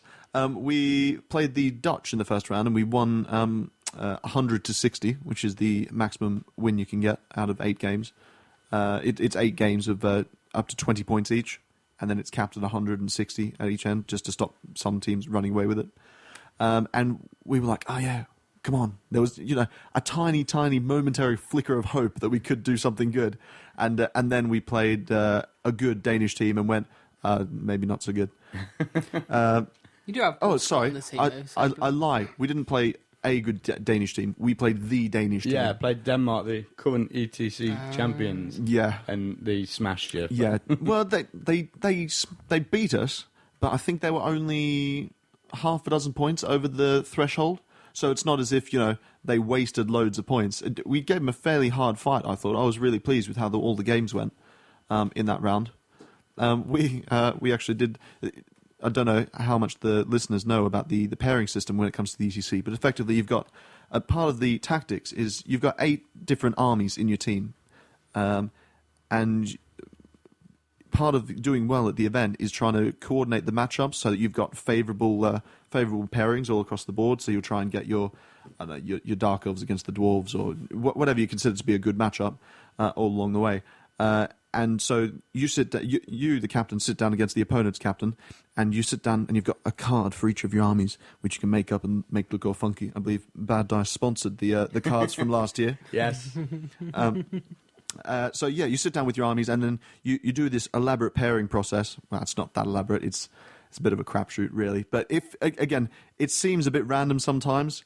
But I expect it's like anything that if you actually work on it and you have a set strategy, some teams actually brought their little notebook laptops with spreadsheets and color-coded squares, and that changed every time a new army got taken out of the equation. And we decided, the hell with that. Let's do it completely at random. And we a moment of everyone was sort of like, oh, that's quite funny. They're not taking it very seriously. But I actually thought it was quite a valid strategy going in and trying to throw them off, because if they're sitting there and they're going, all right, if we do this, then they're going to have this left, and then we'll expect them to put up this, and then, but they had no idea. They just. That's quite actually I interesting suppose way it of doing could be a isn't it? valid tactic if you've got 8 armies that are total middle of the road, can face anything. Yeah. No bad matches. Well, this is another But, thing. Is because we didn't do that much. It could be a great matchup or a bad matchup for them, couldn't it? Yeah, it could. It's so random. And again, I think this is another thing where you could get away with. In 7th edition, I don't think you'd be able to do it. In 8th edition, as we were saying, everything's good to a point. So Yeah. why not just give it a shot? So I basically said to my guys, because we hadn't done that much preparation, because the team was only assembled, a month or two before the event, I said, would anyone have any issues with me doing this? And they went, no, sounds like a laugh. We're only here for a laugh anyway. So throughout the random matchups, and it went surprisingly well. There was only one round where we thought, oh man, if we win a single game here, we'll be really lucky. And we did. We won one game. So maybe it's not a valid tactic. It is until you play against the Germans. And they're ultra efficient. Oh, and mate. efficiency beats randomness. I tell you what, though, the Germans were more shocked by our random pairing strategy than anyone else in the tournament. They didn't think I was being serious when I sat down and just started shuffling my cards together. And they went, what are you doing? We've been doing all our draws at random. And they went, yeah, that's funny. But what are you doing? I'm doing all my draws at random. I don't understand. What do you mean at random? Well, essentially... Don't know what this means. Random. It's not in our dictionary. But I think after they understood that, I should have just shut my trap and not actually explained it to them 3 times what I was doing. Because after they understood that I was just doing it at random, every single matchup was just awful. We looked at it and went, the way it works is you put up one army and they put up 2 armies, and then your player gets to pick which one of those he'd prefer to play against. And in every single situation where we got to pick what we wanted to play against, it was bad. It's like, there's not a good matchup for this team in us. What do we do? I think there was possibly one good matchup, which was my Wood Elves against their Demons. And I got given a choice between their Demons and their Skaven. And their Skaven, as it turned out, was a horrible matchup for me. So I chose the Skaven, naturally. And I lost every figure in my army. Every single model. Every single model. Oh. I was the only person in the team to lose my army in that game. But against the Germans, we got, I want to say, about 23 points out of, I think, 160. Yeah, out of 160. 6 of us lost 20-0. That's pretty rough. Mate, the Germans were astoundingly good. But so it came down to basically Denmark versus Germany in the last round. It did, yeah. But Denmark Unfortunately, Denmark were already 25 points ahead of them overall. So Germany really needed to smash the Danish team to overtake them in the tournament. Shut them out. And Denmark went, nah, I don't want to play. Yeah, it's not happening. Table edge. Yeah, so the Germans actually beat them overall in the round, but not by enough to overtake them in the tournament. So, no, very, very impressed at some of the play there. And again, it's one of these things that's I've been a bit disenchanted with the gaming itself of Warhammer for a few months and not really had, the drive to start playing. After coming back from this and seeing all the good plays and the funky combinations and things they can rock out, I'm well keen for it again. It's like, where's the next tournament I can play? I want to break people's spirit. Do you not get a bit... I get a bit despondent with the whole I'm going to table edge my army game, and that bores the hell out of me. Yeah, that would wind me up. Game. It's a different sort of game. The thing was, it doesn't happen as much. And see, at last year's ETC, I think Ben will agree, there was a lot of it because everyone was in this whole mentality of, playing in the team spirit. At this warm-up event, that was the only instance in the entire tournament I saw people doing that. And they were obviously taking it very seriously. The other thing, I would say that probably 6 of the 8 teams, probably 5 of the 8 teams, the Russians do take it seriously as well, even though they're all nice guys. I would say 5 of the 8 teams were generally just there to have a laugh, and I didn't see anyone playing, in a negative fashion where they just refused to play the game. Every single person went out and had a smash, and I mean, that happens. That whole table edge, I'm not going to play you game. Has been a regular occurrence within the tournaments for recent months. It happens South Coast. It happens Call to War. Where people just go, I can win the tournament by not doing anything, so I'm not going to do anything. I was going to ask you for an example, but then I realised that... Well, I've got 2 people sitting in front of me who did it, so I've got 2 good examples there. I did it against Will, and you were on the receiving end of it against... Yeah, I didn't do it. You didn't push forward, though. What, against you? No, against... Against Bolly? Yeah, you didn't push forward. Because I thought I would lose if I did. And in my defence, I would now, because I've realised I made a mistake. I needed to push it forward. Shocking. I'll tell you, when I talk about my game, I'll tell you, because my last game was against Mark Ball, and I'll tell you... Did you board edge it? That'd just be a brilliant stroke of irony. We'll get to that in a minute. So, the event in general, you definitely recommend? Fantastic. One of the best events I've been to. What about teams events in general? Do you think you'd like to see more of them? I've not been to that many outside of the actual ETC, but the atmosphere is fantastic because everyone is there and in their different coloured shirts and everyone's you. Yeah, I like the sound of that. Okay, sorry, I thought you were doing your thing that you do sometimes. What? Where I'm So- negative? Oh, I like the fashion. I think you're stereotyping me again. You stereotype yourself, sir. You two are a nightmare. So, warm-up event in Denmark. Good. Fantastic. You just did the thumbs up on the Did radio. the thumbs up on the radio. Yeah, no, fantastic. I would definitely recommend everyone always going. It's just we're all going definitely again next year, so might see if we can drum up support for a second UK team if Maybe so. if enough people hear this and go, I want in. Yeah, I certainly want to go, but I think circumstances transpired against me this year, so maybe next year. Okay, so, Mr. Wildman, the Maelstrom Games incursion events. There's been a few now. Is this the fourth? The second summer one, certainly. Yeah, it has. Yeah, I've been to all of them, so I'm gonna. Yeah, they're good. They're awesome, actually. They're just always well-run events. I mean, Gary does it, and the staff there are really good. It's the venue itself, I think, is great, and it's hobbyists run by hobbyists for hobbyists, and that's what's great. And I don't like it. Doesn't have a corporate feel to it like GW ones do. And so I really still like that. And then they carry on like afterwards, like the drinking and the barbecue. It's really an inclusive atmosphere. So it's real. Again, I'm going to do the thumbs up radio. It's from that point of view brilliant. Again, they've never done anything wrong. I mean, there may have been a few errors here and there, but nothing sort of, oh, that event was awful, oh, blah, blah, blah. It's always come back sort of like a positive vibe. This is something I've noticed in the last 12 months, is that events in general have really raised the bar. I haven't been to an event that I can remember in recent history that I came away from and went, that was shocking. I'm not going to that again. I think there has really been... you have to Go go on. Yeah, I'm not going to say what it is. I know which one it is. Best not talk about it. No, I don't want to be negative, so I I'm think not the going to... reason for that is One out of the amount of tournaments that there are, though, I think is great. If you've got 1% out of whatever, it's... I think the reason for that is there's a couple of reasons. One is there's a lot of good events, so other events are having to raise the bar to try Absolutely. and beat them. And Yeah. the weaker ones die out. The weak ones are thinking, I can't match that, so there's probably not a lot of point. Also, any new ones that are coming onto the scene, also, they know what they've got to do. If they want to sell 100 tickets, they know they've got to... There's certain requirements. It's a good that they have to format, have. isn't there? There is a workable, easy format. I mean, it's not rocket science. So I could do it. It isn't rocket science. Turn up, make sure the tables are marked, get a good scoring system, be friendly. You're all It's that easy, is it?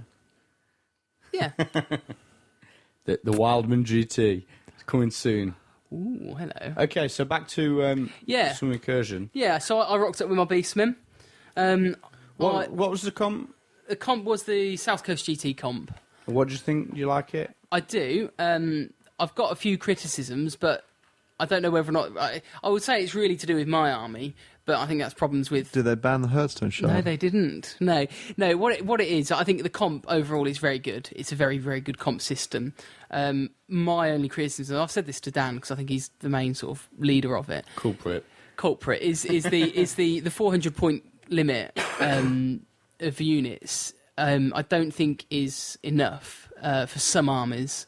Like my Bestigor is an example of this. So in my army. So how many do you get with full command and all? Not even with tours? full command. I can get 30 Bestigor with a standard musician and the +1 leadership banner. So 30 elite troops with.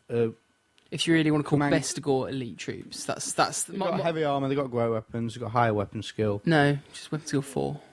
Well, weapon skill 4. is- Average, Yeah. just above average. But the problem with them, they're fine. The way their stats are, they're fine. In my opinion, it's a problem with the book. It's the fact they're overcosted, and that, in my opinion, has a negative effect on them with generic comp. It's the generic comp I kind of have some issues with. Don't get me wrong. It doesn't ruin my army. It doesn't make me unplayable or anything like this. It's just a bit of a quibble I have. But I don't know. I haven't played enough of other armies to see how it would affect them in that way.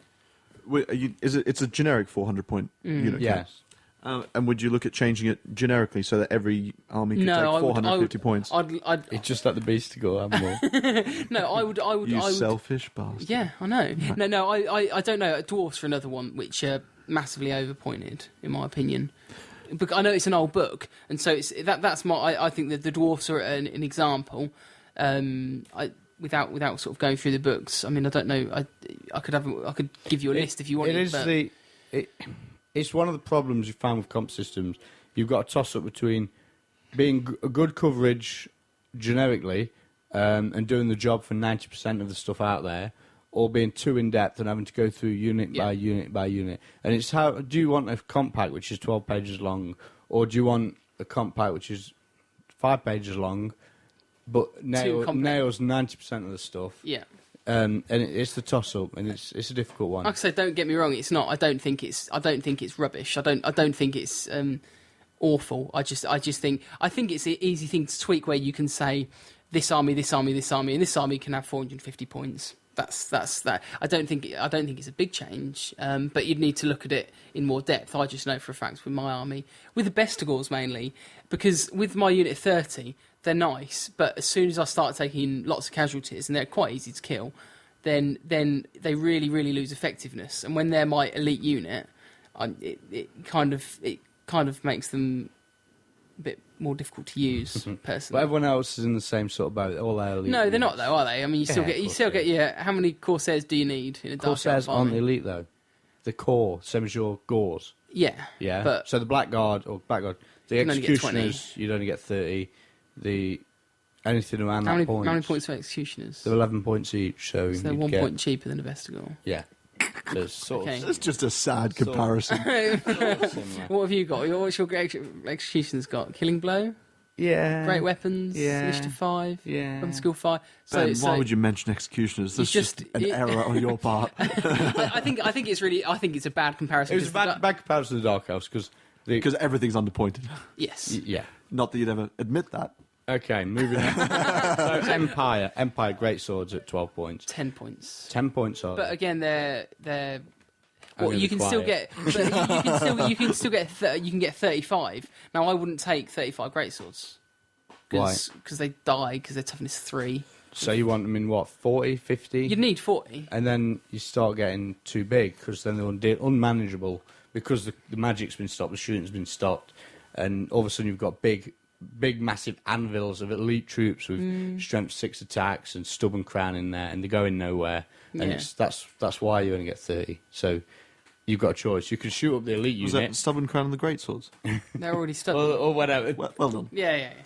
Big strength 6 units grinding and not going anywhere. It comes back to the fact that now you've got to make the choice. You can run with your 30, and your opponents they can shoot the 30 pretty quickly, or they can shoot other stuff in the army and try and deal with the 30 in combat because they're not too big.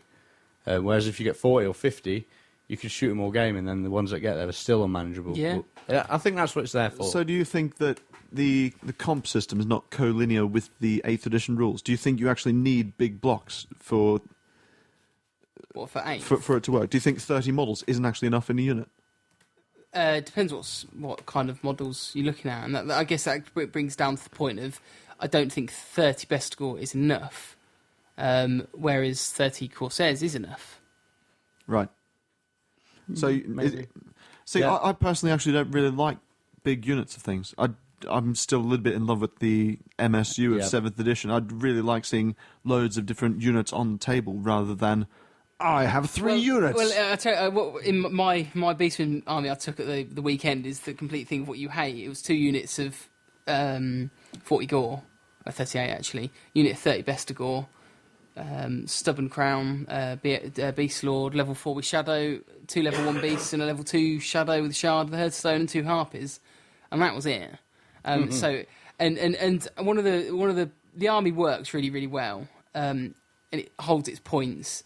The problem I kind of had with it is I took the same army to Call to War, but I had 200 extra points at Call to War, so I was able to get a little bit more chaff in there. I was able to get like a big chariot and a razor gore, things like that, and I really missed that in my army. So the big blocks thing works, but you need the support. So I've got a few tweaks with my army that I need to sort of kind of look at. I think I might go back down to the 2 big blocks because it gets a bit. You don't need a third. It was a bit of an experiment for you, wasn't it? Well, no, it does work because the thing I've had is that the whole sort of like idea of pushing something forward, Mind Razor, having that extra unit, and my problem I've had when I've just had the 2 big blocks is that it works, but I don't have any room for error, and I don't have any sort of big thing that I can throw forward, and if I lose it, I lose it, I don't care. If it kills whatever's in front of it, then that's what I want it to achieve. But at the moment, if I lose one of my big blocks in the 2-block army with the chariots and support and whatever, it's usually game over. So I've got to try and find a happy medium there. I don't think I've come up with it yet. So you just spoke about Mind Razor. So are you running the Shadow now rather than the Death or the? Yeah, Beasts? the Shadow's great. I'm still. I don't think there's any best answer with my Beastmen, because the Beast magic is great because you can get +1 strength and toughness at the right time. You're level 4 and that's amazing. Death gives you that ranged ability that the Beastmen just don't have, whereas Shadow gives you that Mind Razor. It gives you the buffs, the debuffs off the other unit. They're all good in their own right. I'm kind of, the more I play with them all, the more I'm like, I don't know which is the best one. I think they're all just as good as each other. The more I play with all of them. I think last time I spoke, I was really fanning Beasts, and then I started playing Death more. Then I'm playing Shadow more, and I'm like, which one's the best one? I don't know. they're all good in their own right. Can you not take 3 level 4s? Could do. Ooh, Yeah. Hello. Yeah. Oh, hello. I think so.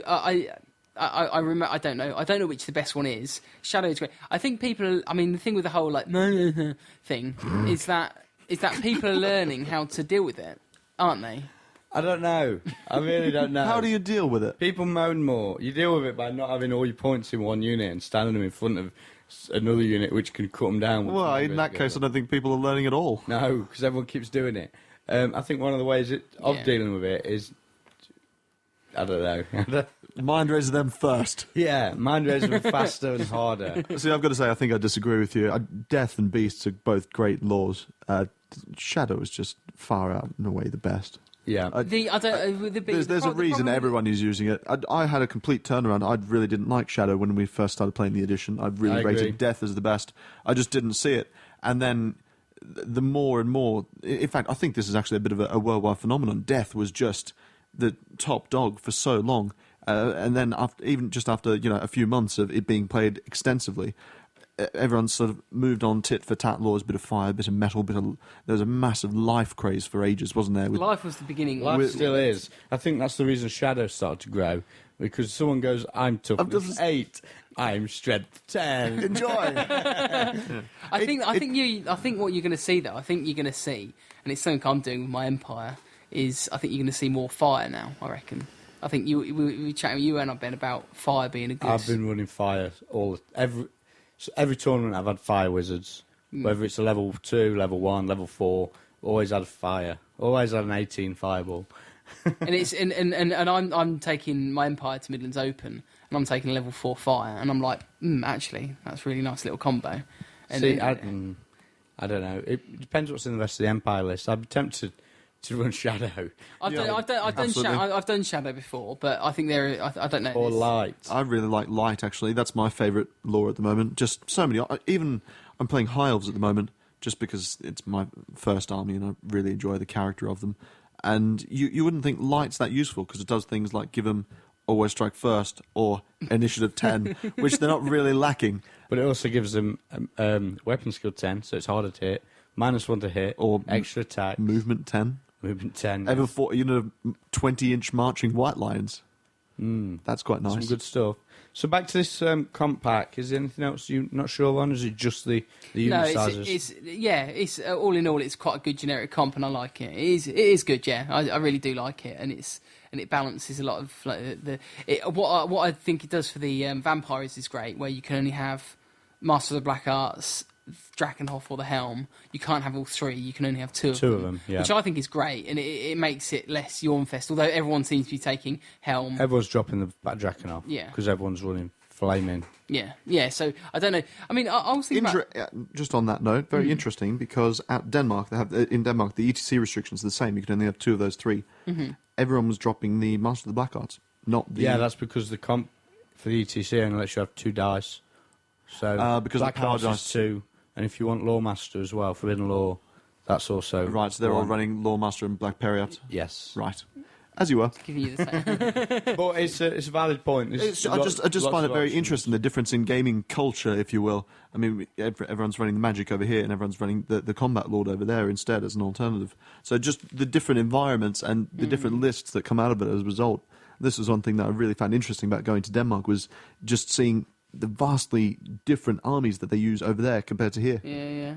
Very That's refreshing. why I'm really keen. I'm really keen to try Giant Fanatic. I'm not sure if I'll be able to go. I don't think the other half will let me. But I really like the idea of going overseas just to get a different feel. I mean, I've been talking on Twitter about going to States for a tournament in the States, and I really want to do it. Whether or not I'll be able to next year, I don't know. But it's something I'm really keen on trying. Just getting different atmosphere, different feel, different. I mean, we see the same faces, don't we, at tournaments? Yeah. We all know each other, and I like travelling abroad because it's every game you go into, they could be the best player in their country and you wouldn't know. It could be the worst player in the country. You don't know. You got no preconceptions. You have to. Going back to the Vampire comp though, and I don't know if it's been talked about because I don't really read the forums in a way of sort of like everything that gets written. Has any bit discussion been had about stopping Van Hells from letting you charge as a comp? No, I don't think so. It's because people. That is an interesting one though, because they're the only people who can do it now, aren't they? Yeah, and Wood Elves. Oh no. And the thing is, everyone is saying like GW, and everyone's saying basically the way it going, magical charging is going to be ruled out of the system. That's it.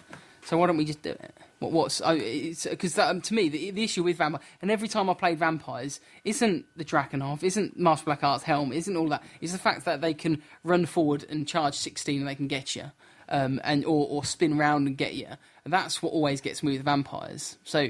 I don't know if it was just thought out on the car on the way here. I mean, we're fundamentally changing all the big spells so they don't kill your characters and snipe them out. It's not a bad idea. I mean, stopping arguably Van Hels is the biggest, game breaker in the Vampire Count's army. So altering it in that way, I mean, would you still use it to move units? Probably.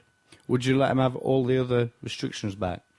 Would you give them everything they want? It'd need a bit more work doing to it, whether or not... Because, my issue with that... I mean, I don't know, again, if it's just with my beasts, but my issue I have with vampires is the spin-round magical charge. That's the issue I have with them. I've never really had an issue apart from that.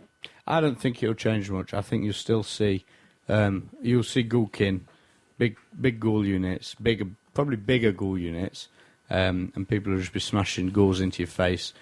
An example at Call to War that I had was the magical charging thing, was going into a building, bringing them out, and literally slingshotting units miles down the table because of Van Hels. You didn't have a good weekend for buildings that weekend, did you? No, I didn't. But it was how far you could change it with Van Hels. So I didn't know if it's any thought you've had ever for Tempest, not letting vampires do magical Certainly charges. an interesting one. It needs a bit more work to it. It was just a thought I had on the car on the way here. No, just ban everything else. They can have Van Hels. I don't mind vampires. I just turn up with them a mind razor and make them sit in the corner. I usually do that. That's what I do with my beastmen. If I either get +1 strength and toughness or that, Occam's mind razor. The vampires are manageable. I think the reason. But you say that though, but they're winning consistently. They're consistently winning, and I look at at Maelstrom, the game on the top table. I think Richard Lakin had his vampires, and I was looking at. I was like, if that was my beastmen, because I know what I can do against vampires with my beastmen, and I was just looking at it going, I could beat that with my beastmen, but I never got that high. Okay. I don't know. The vampires are an odd one. I think the problem is they're so different to everyone else. In probably 3 of your games at a tournament, your opponents are probably not going to be experienced enough against vampires to have the slightest idea what to do to deal with them. Yeah. So you're going to get 3 big wins.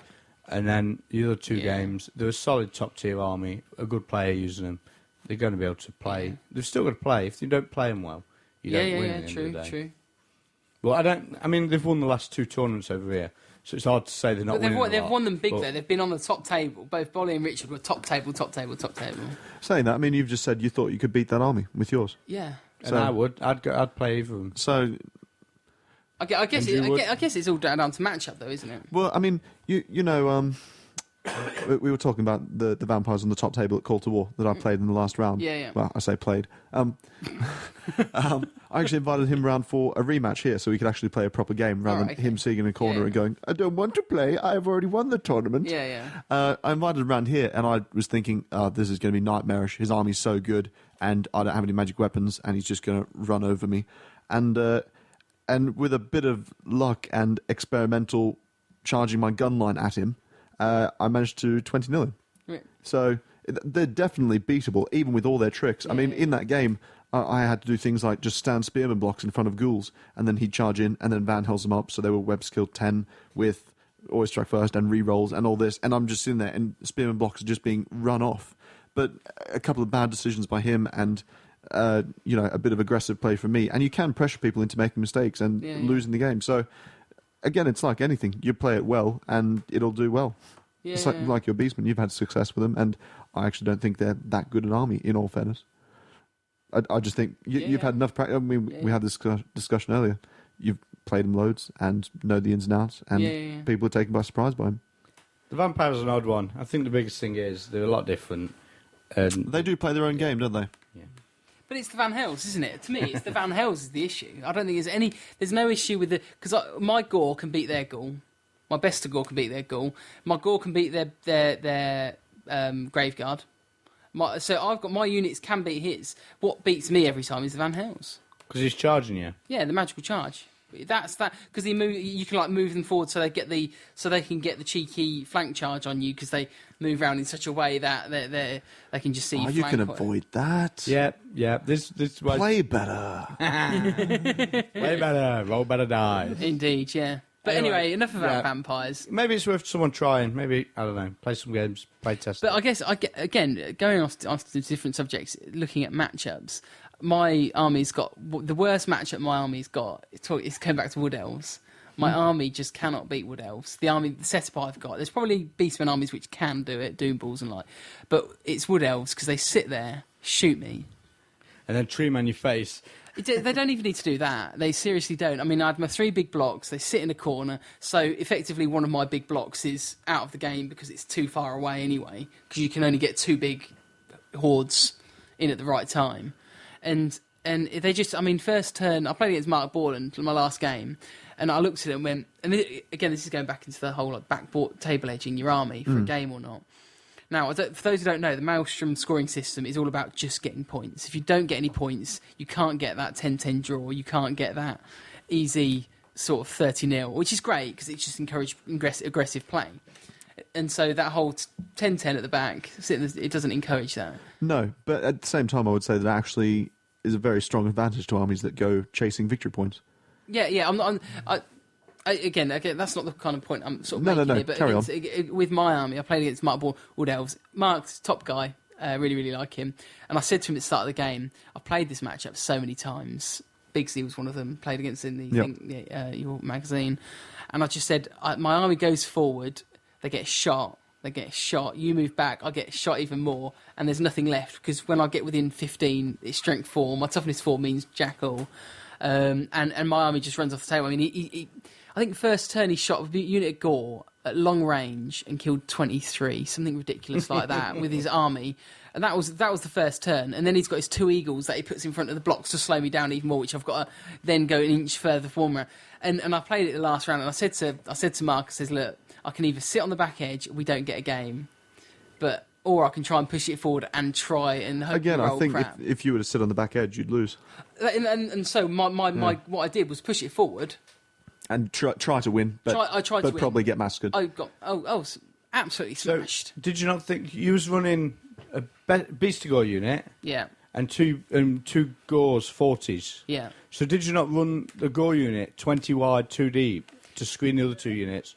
And you know that you're going to lose that, and your other 2 get there fully. If I still had my phone, I could show you what I did. Right. I did. Well, I had a unit of 15 Gore, which I did that with.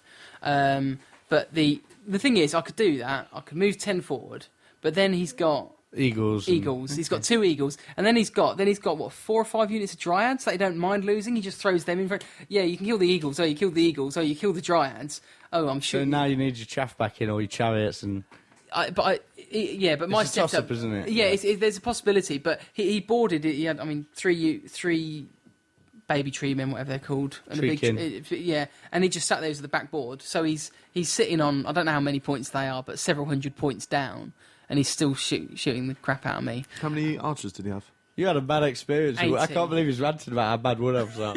He's ranting about the weakest army in the game. I want to actually say, I think the matchup against, that's what I'm saying, the matchup between my Beastmen army, the actual one I'm using, because I reckon I could do a Beastmen army which beats the crap out of it with Minotaur, Doom Balls and things like that. So I think I could make a Beastmen army specifically tailored to kill Wood Elves, and that's like gunline, but I don't think... But then you lose to vampire counts.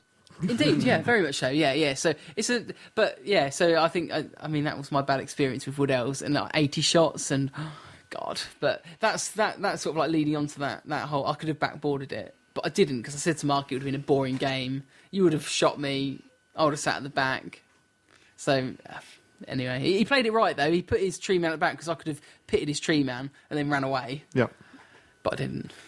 Because I couldn't get close enough. Because I couldn't get close enough to him because he had it in the corner. So anyway, yeah, no, that's just interesting with the matchups and the broken Wood Elves. So you tailored your army to be better against the big power lists, and then you found that one of the supposedly weaker ones, all of a sudden you came a lot worse against it in God and Stuck. Yeah. So, yeah. Yeah, no, definitely. And I guess that's a gamble I could take. That's a gamble you take, because it's all tournaments generally are all about. Yeah, play the meta game, don't you, to see what you think's going to be strong. And yeah, but I always said out of any of the army that was there, I was like, just don't get Wood Elves. There was Paul Groves, Triss, Buckman, and Marta Borland's Wood Elf list, and I looked at them, I was like, there's no way I could beat them. I just don't. The chances of getting them, was it 1 in 100 chance of getting them? No. you got one. I got one, and it battered me. Oh dear. So the event in general, you see anything there that you really liked, army-wise? Tomb Kings, definitely. Yeah. Did you play any? Yes, I did. I played Chris Taylor, but I had a practice game. Oh, that's with interesting him. because he was on the last show. So I see. It's really interesting. I'm going to get Tomb Kings as my next army, but since I've lost my iPhone, I probably won't be getting it in the near future. But it's definitely an army I want to get because I think they're an awesome army to play. They've got the shooting, they've got the movement, they've got combat troops, they've got the monsters. So I think they're going to be an awesome army to play with. But I played Chris Taylor's army a week before the event as a practice game, and I said, your army's good, blah blah blah, and he actually beat me because it's the first time I played them, so I kind of didn't know it's thy fair enemy, enough, isn't it? So there was a few things he tinkered with his list, and it's a good addition really. But I knew how to play I knew how to play against his army, and it was the thing with Tomb Kings. The experience I've had is that they'll sit back and shoot you all day, and that's how they can probably win games, pick off points here, kill big monsters with their screaming skulls, magic this, magic that. They're really, really good in that respect. And if you go anywhere near them, they've got their big creatures sitting in the back defending them, or they've got their chariots ready to counter-charge, things like that. Would you say it's more of an offensive or defensive army these it's days? sort of counter-punching, I think. Yeah, definitely. It feels... Defensively, pretty much the way it was, just in a different way. Yeah. Just You to- can make some offensive lists, but I think the the strengths are in there, forcing you to come across them Yeah, and just waiting and reacting. and then reacting, yeah. Now I mean, with my Beastman army, see the talking about matchups again. The matchup for me was great because I could sit there and sustain all that fire. I mean, the bow fire and even the screaming skull catapults. My army can sustain that quite easily, but you can't commit until you've got rid of key things. That being things like the Necronites, the Sphinxes. You can't commit until you've got rid of a certain few things, so to commit forward. Basically, when they've got skeletons left. Well, not even that. No, I would say. Oh, I quite fancy this now. No, This is easy. that's how you've got to beat them, though. Like you've got Absolutely. you've got to kill you've got to kill their. It's not really even an exaggeration, is it? You sort of play folding in around the edges and taking out the hardest targets, and then just sort of turning on the centre. Definitely, yeah, and it was kind of like I sat back, sort of under 24 inches away, thinking, right, I've got to get rid of the Sphinxes, the Necronites, or their unit of chariots before I can commit. So I sat there and just did Pitter Shades, 5d6 strength 1, Staff of Darkoff at the big creatures. I mean, they're winning on 6 no matter what, aren't they? So Yay. with rerolls. So I was like, right, just once I can get rid of those, I can then commit. But I can't commit until I've got rid of those because I know I'll die. Well, I imagine the Sphinx would kill an entire gore block almost. Yeah, and with my characters in, because they've got killing blow, give them 8 killing blow attacks. I mean, I can't commit until certain key things have gone.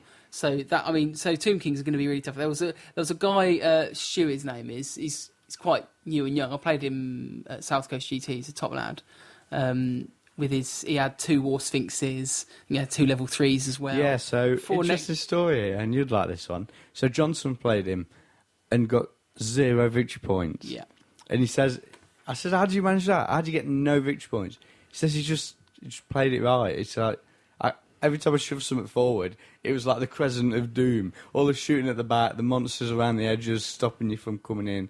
Couldn't enter sort of the Crescent of Doom without getting charged in like front or flank.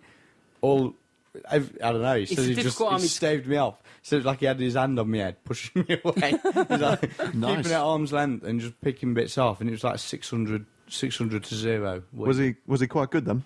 The army's good, yeah. He had 2 units of 4 Necro Knights, 2 big Sphinxes, double catapult, casket, 2 level 3s. Yeah, 2 level 4s, really- a light and a Necroarch or whatever it's called. I call it Nekoreka. Necroreca. Don't know why. It's definitely not pronounced like that. It's definitely an awesome army. I mean, the army it was very similar-ish to the army that I wrote for my Tomb Kings. A little bit different, but kind of the whole double War Sphinx. The good choices do jump out, do they? Double Sphinx, double Knight, double Yeah. Catapult. Yeah. All good. Yeah, and but they're not. Again, again, what I like about the list is that there are valid tactics that you need to use to win against them. But if you can't deal with the big Sphinxes, or if you're not able to kill the things that do the counter punches, then you're going to struggle against them. So there's good valid tactics. I enjoy playing against them. Mind Razor a tactic? Well, but the thing is, you can not necessarily. Mind Razor's been nerfed a bit, so you're not actually wounding on. Yeah, zombies. you're only using your own leadership. So you can't charge your harpies into the Sphinxes and mind razor them anymore. Have either of you done that? Ever Mind Razored harpies? Yeah, I nearly did against yes, I had Heaton. the beautiful one. 3 harpies into the side of Scott Lyons' 10 Empire Knights with a wizard on the end. 3 harpies charged in. Miasma the unit, so I was hitting on 3s. And mind razored the 3 harpies, so there was strength of 6. Killed the wizard and broke the unit that failed the stubborn test. Awesome. And ran off. The best harpy moment ever. I nearly did that against Dan Heelan. I had like 5 harpies against his, like, I think it's 3 peg knights, and I was like, and the only way I could get them, and this is the only chance I could do it, I thought I could even mind raise them and just charge in, just see what happens. I didn't take the gamble in the end, and I perhaps should have, because I ballsed up on that game, but... Well, it's not so much a gamble of, I might lose the harpies. It's more, what else could I Mind Razor? Yeah, very much so, yeah. If I'm not mind razoring there, where else could it go? See, I've never actually had it done to me, but in the second game of the Denmark event, where we actually played against Team Denmark, I got to play against world-famous Asger. Where's these names coming from? Asgore! Were you starstruck? I'm always starstruck by Asger. I've got a bit of a man crush Is on that him. his real name? Yes, Asger Sandsgranrud. Do you know what? We're rubbish in England, aren't we? Yeah. What's your name? Robert. Says- Ray. Says Mark Wildman. Wildman. Rag. So this mind razor story. Oh yeah. I'd never actually had the harpies mind raised against me before, but he scared the hell out of me by telling me he was going to do it. Start of the movement phase, he's like, "I'm going to mind raise these harpies this turn," and I went, "What do you mean?" Well, they're going to charge into your BSB on the Eagle, who can't flee because he's currently locked in combat with some other harpies, and then I'm going to mind raise them and kill him. And I'm just sitting there the entire time going, shit. And then, of course, he doesn't roll enough dice to do it in the magic phase. And, I've just spent 20 minutes crapping myself. One thing you can do, and which is quite cheeky, is stand them in front of something expensive and mind razor them. Yeah, looking like you're going to divert them and then actually go, charge me, I'll kill you. Yeah, exactly. So that's quite I must admit, tasty. I did the whole +1 strength and toughness on them one time to kill a peg, level 4 on a peg. Oh, I like that. Level 4 on a peg, and I was like, yeah, I'm going to charge harpies, and I'm like, okay, I'll probably win with the stomp and stuff like that, and I was like, +4, strength 4, toughness 4. I harpies. win. So some incursion, the biggest thing with the events recently has always been painting scores. Mm-hmm. Now, what did you think of this one? Well, I don't really know because I don't really take that much notice of it. But I heard lots of grumbles about. Is it beneath you a bit? Indeed, no. But there's a lot of. I mean, I don't. I saw rumbles people saying, "Oh, the painting scores can just knock you out totally." I didn't pay much attention, if I'm totally honest. But I gather that if you had a not very good painted army, you got really poor amount of points from it. I mean, I also imagine if you didn't hear much grumbling, it was better than it has been, because in the last few, there's been Just a lot of grumbling. explodes, doesn't it? Yeah. I noticed people have started to take the painting. I know Midlands Open, you don't get any extra points for painting scores or sports scores. It doesn't count to your tournament rankings. Is it like mine, where you're either it's painted or it's not? Yeah. I mean, Yeah, for those who don't know, at my events, if your army's fully painted, you get 1 million points. So basically, if you don't have an unpainted army, you will come last. Yeah. What do you guys think of that simple black and white system compared to, a staggered but subjective? So would you let Checklist. someone turn up and play with a totally fully unpainted army just because they think they're going to come and have a laugh, but then 6 of their opponents have to play against unpainted stuff? It's never come up, it's never come up, and it's strongly insinuated in the rules pack that we want people to get their million points. So obviously we would prefer for people to turn up. It's never come up, so I've never had to think about it. Okay. So damn you with your loaded questions. So I mean, it's kind of there's always 2 rounds around it because I spend loads of time on my beastmen. I enjoy painting them, and it's nice to get an extra benefit from the painting scores. I'm not going to deny that. Last year at Midlands Open, Neil Peckett, I'm not bitter, won the tournament above me because he got 1 extra tournament point for a painting score because he was nominated. I'm not bitter. Really, I heard it was on sports. It was both. I heard it was on sports. It was as well, on 'cause sports Mark- and painting because Mark- it knocked him. Mark was a bit of a hand signal again. But having obviously got high painting scores from events and whatever now, I like actually it's kind of nice giving that small handshake. Well done, you got a nice painted army. Have a small gift kind of thing, and so I can see both Have a sides. biscuit. I can see both sides to it. I don't think there's any right or wrong answer, and I think again it's one of those things where you need some tournaments which are going to offer extra points and some which aren't. I suppose that is the wonderful thing about, well, actually, the geography of this country. I mean, I lived in Australia for 10 years and played tournaments there for 3 or 4, and you just don't really get a choice about which tournaments you want to go to because the country's so fucking huge. I mean, we used to fly to tournaments in Sydney from Queensland, and that was a bit of a trek. It'd be like flying from here to Rome. 2.5 hours. Yeah, Yeah, about that. right, yeah. 2.5 hour flight to get to a tournament, and then all the rest. I bet we get gripe for going to wanting to go to Belgium for a tournament. It's like 20 minutes on the Yeah. Well, I mean, plane. it's a bit different because you can't obviously just fly around the UK. Saying that, you probably could. I'll just shut up. But mainly, what my point was, and I think there was one. Variety is the spice of life. Variety is the spice of life. But in Australia, you sort of have to go. You have to go to the events, and there wasn't as many as there are here now. I mean, it's really just overflowing with tournaments in the UK at the moment.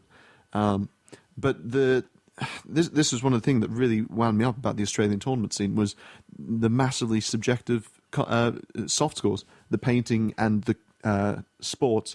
And in Australia, we didn't actually have hard restrictions like you do over here. Over here, you call it comp, but in Australia, comp is actually a score that you get, like painting, that either your opponent or, towards later years, the tournament organisers would give you, depending on how hard your army was. So there was actually a strategy, if you will, of taking the filthiest list you could and just hoping you could steamrolling the scores. Yeah, steamrolling, basically beating the scoreboard. But the problem was, and that never seemed to work for anyone. And when it did, it was a massive outrage. But maybe one tournament in 20, someone would play the system, take the filthiest army ever. But the thing was that the good players never did that. The good players instead submarined their way in by taking a list that no one would recognise as being quite hard. And then they would go, yes, but if this character joins this unit instead, which no one had thought about, I win everything. It just submarines through the subjective comp system and then wins everything, and then everyone complains because it didn't get voted as hard as it was. I was chatting to a guy after I did the Beastmen podcast a couple of months back with you, Ben. I can't remember his name, he emailed me on the Warhammer forum just sort of saying about different Beastmen lists, and we were chatting away kind of thing. And I said about do this, this and this, and he goes, well, that'll be seen as a filth army, and I'll get docked for it. And he explained that to me, where the event organisers go, right, we're going to dock this amount of points from you because your list is filth, or we're going to give you extra points because your list is really soft. Yep. And he had like minor doom balls and all sorts in his list. It was working for him in that system, but it wouldn't work in England. But yeah, No, it's each system's a bit different, isn't it? And like you say, we've got enough variety over here that you can pick and choose which ones you like. Same with the painting scores. Personally, I do really prefer having a hard guideline to work to. Yeah. Because there's not that fear of the unknown. You used to spend weeks. I mean, here you spend weeks stressing out about what's the best combo to take in the system. In Australia, you used to spend weeks stressing out about whether or not people would understand that it wasn't a hard list. Because you dropped the, I've made this concession. Concession was, the trigger word. Everyone's like, I've made these concessions in my list, and you've still voted me hard. Rah, rah, rah. So, I don't know, you used to get such rage post-event. it's that whole Timmy comp, isn't it? And about things getting vetoed and all the rest, and I don't like that, because there's just so many. It's so subjective, isn't it? Yeah, that's the problem. I can remember Matt Howley was taking his demon list to Battle of the Chumps, and he kept on getting his list thrown back, and then he got one that was sent through, and this was in 7th edition, and the list was just horrible. I think it was like the Nurgle block with 2 Nurgle heralds with the staff, the Nurgle staff, and each one had that. What's it? I can't remember what it's called. Is it D6 strength 5? Take a toughness test, and then take another D6 strength 5, and he had double of those, and it got through in a heavily comped environment. It was like, my God, that's horrible. Yeah, this is the case always with subjective. It's too subjective. Yeah. But like I say, loads of events over here you can pick and choose. So, some incursion, all in all, good event. You definitely go to the next one. Oh, of course, yeah, of course, will. Even though you crashed and burned. Oh, I had 4, not 20-0s, but 4 big wins, and 2 Wood elves. Wood Elves, and Dan Heelan smashing with his Bretonnians. With peasants. His peasants. Again, I think some of that I could probably get used to that, but he had, I think, laser-guided trebuchets. Yeah, Hit. Oh, my blocks have gone now. What a shame. Nice. But Dan outplayed me as well, so I lost 2 games, which, again, I've got no victory points. So in a system where it encourages victory points, then it really put me on the back burner. So I don't know, I came really low, I think, in that. But Fair enough. Okay, Still a well, good game, though. we'll go for another break, then we'll come back and we'll wrap up the show. Once upon a time, there was a guy named Oggy. Oggy loved nothing more than to go to a Warhammer tournament on a Saturday afternoon. He'd got his lovely army all ready to go, all purchased from the Og Games web store. And he'd even lined up his first 8th edition Warhammer event. The day of the tournament came, and it was horrible. He got smashed in every single game. It was all too much. Oggy was ready to give in. He'd had enough. He didn't want to play this silly game anymore. It was going to be an epic rage quit. And then the voices started. Oggy, embrace the filth. Oggy, embrace the filth.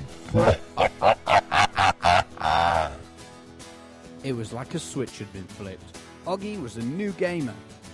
He headed straight to the Og Games web store, oggames.co.uk, and he created his armies of mass destruction. And the best thing was, they were all at 15% off. So head on over to oggames.co.uk, where you can get anything you need from the Games Workshop universe at 15% off. They also have a huge range of products that can satisfy all your wargaming needs. That's oggames.co.uk. Okay, so that's another show in the bag. Thanks for coming, guys. It's been a pleasure. what kind of bag? What sort of bag would you like? Fabulous one. A fabulous bag. Tea bag. Tea bag. Oh. You brought your tea bags with you as well. Did. And we didn't use them. Nice. That's helpful, thank you. Okay, so what's on the agenda? What's coming up? Anything exciting? Midlands Open. Is that the next one for you? Yeah. Well, it's not long actually. It's about 4 weeks. Might have to get myself a ticket for that. Same. Yes. Same Should we, I think there's. should we have a road trip? There already is a road trip. There's going to be a good crowd. All Black Sunlight are going. I'm going. Matt Howley's going. Is anyone cool going? Luke's going because he's organising. Is anyone cool going? All the cool I've kids been are working going. near there as well, near the venue recently. Oh really? Yeah, shit all. Let me go if you. Let me know if you do go. Because Yeah, I'll be quite interested. I think I need a it's, fix. it's Okay. definitely going to be a filth weekend. It's really. That's the best kind. Yeah, I'm not denying that. It's not a heavy comp. I mean, it's like maximum of 12 dice per phase, maximum 4 war machines, maximum number of models in a unit 35. There's no limit, and all the other sort of no double lord. I keep thinking all these restrictions on the number of models. I should be bringing more in my units. It's like a challenge. 35. Maybe I should take 5 more. No, is that bad? But No. I think it's going to be a good weekend. It's going to be a good crowd going, and it should be really really cool. So Okay, well- I still need to buy my ticket because I think they're selling out soon. So Yeah, I'll check that out then. I'll try and get myself a ticket. You got out coming up other than Midlands Open? Well, that's still a bit of a maybe for me, but I haven't actually got anything planned until September, which is when I'm running my next Tempest event. We're 3rd and 4th of September up in Stockport near Manchester. But I'm really looking forward to that because I'm introducing funky rules like Carnosaurs and Manticores and Giants all being discounted by 100 points, and Vampire Count zombies being allowed to kill enemy models and then add more models to their own units. And I like that. yeah, Because no one uses them. yeah, but No one will still use them. Because they don't kill any models, so what's the point? but no, What's your mind raise of them? yeah, No. yes, Mine raised a won't weapon work. skill 10. No, 2. Brap. no, because I've also said you can join characters to them. Oh, What do you think? oh, Then you use your base leadership. You use your leadership on your profile. yeah, can't no, micro no, them. no. You can use the character's leadership if it's in the unit. Can you? No. Yeah, use the Is highest it? leadership in the unit.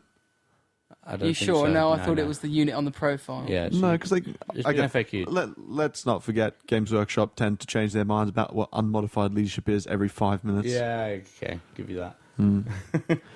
So, All right, so we've got Midlands Open, Tempest event. Oh, else? There's what coming out- ETC, of course, in between the two of them. yeah, you're the only one of us going to that. You're not going? No, I can't justify going to Switzerland. I've been to Denmark instead. I'll be happy with that. I'd love to go because it's freaking awesome. But I had a choice. I think I'm going to try and go to Australia at the end of this year instead. We shall see. I had the choice to just apply for the ETC, which I didn't. I just helped out or go to Vegas. So I went to Vegas instead. So I didn't even apply. I didn't even apply to the ETC just because I knew I couldn't afford it. I think there are better players out there than me anyway. So, but Fair enough. I think there's after that it goes on to sort of Warlords, Mansfield Moor, and the Throne of Skulls, isn't it? Yeah. Fun schools. Yeah, you've been I'm talking. going. About, you've October. asked me not to run I'm an event going. in October because you want to go to Throne of Skulls instead. Yeah, I reckon so. I'm going. I'm Why? going. Filthy. Why now. not? Because it's the Throne of Skulls I want another one of them big shiny, 2000 badass trophies. 2,400. of Racia. Ratio. Will you feel like you've earned it though? Yeah, I reckon so. If I can take a good crowd and there's a load of us going, it'd be good. Yeah. I know Black Sunlight are going. I'm going. That's not a challenge. We're talking about Ooh, good money's on the crowd. table. I'm going taking my beats. I'm not sure. I don't really like the format, but it's local. And it's always nice to Aren't they tournament changing the Warhammer World. format a bit though? Have they announced the changes to that yet? I know there's been lots of Gonna be rumblings about 2,400 points and 2,400. the results being a little more, well, like results. I'm not entirely sure, to be honest. I don't know.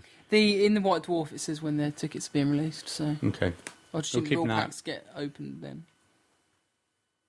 Well, anyway, whatever. You can find the dates if you really want to go. They'll be on the Games Workshop website. I think that about wraps up the show anyway. So thanks everyone for listening. Thanks to you guys for Thanks for having us, Ben. coming on. And I have to say thanks for all the feedback we've got to Ben. I think we spammed his inbox. So anyone who didn't listen to the last show and is wondering where Johnson is for this one, he's moved on to pastures anew. We've not said where he's gone. I tried to spur on vicious rumours on Twitter. There's been but some nobody vicious bit. rumours. So what were some of the rumours? You were like the Gallagher brothers and you'd had a fight. I'd heard Johnson was trying to do naughty things with your girlfriend. That was another one. Oh, right, okay. I heard he turned into a gecko. Turned into a gecko, okay. Anything else? No? No more crazy rumours? I only did one room because it didn't bite. Nobody said anything to it. I was like, damn it! Wasn't there one where there was only ever one Ben, and he was just a larger suit that you put on some days? Okay, I'm fed up of doing two voices. Johnson's moved on to pastures new. He's not rage quit or anything, so don't worry about that. You'll still be able to see him at events. If you want to Hear him at events. you want to still him. If you want to get in touch with him, you can get hold of him at Ben Johnson at baddice.co.uk, and just tell him how he's not missed and all that. So yeah, all right then, guys. Thanks for listening. Cheers, We'll Ben. see you on the love. next episode. Ciao.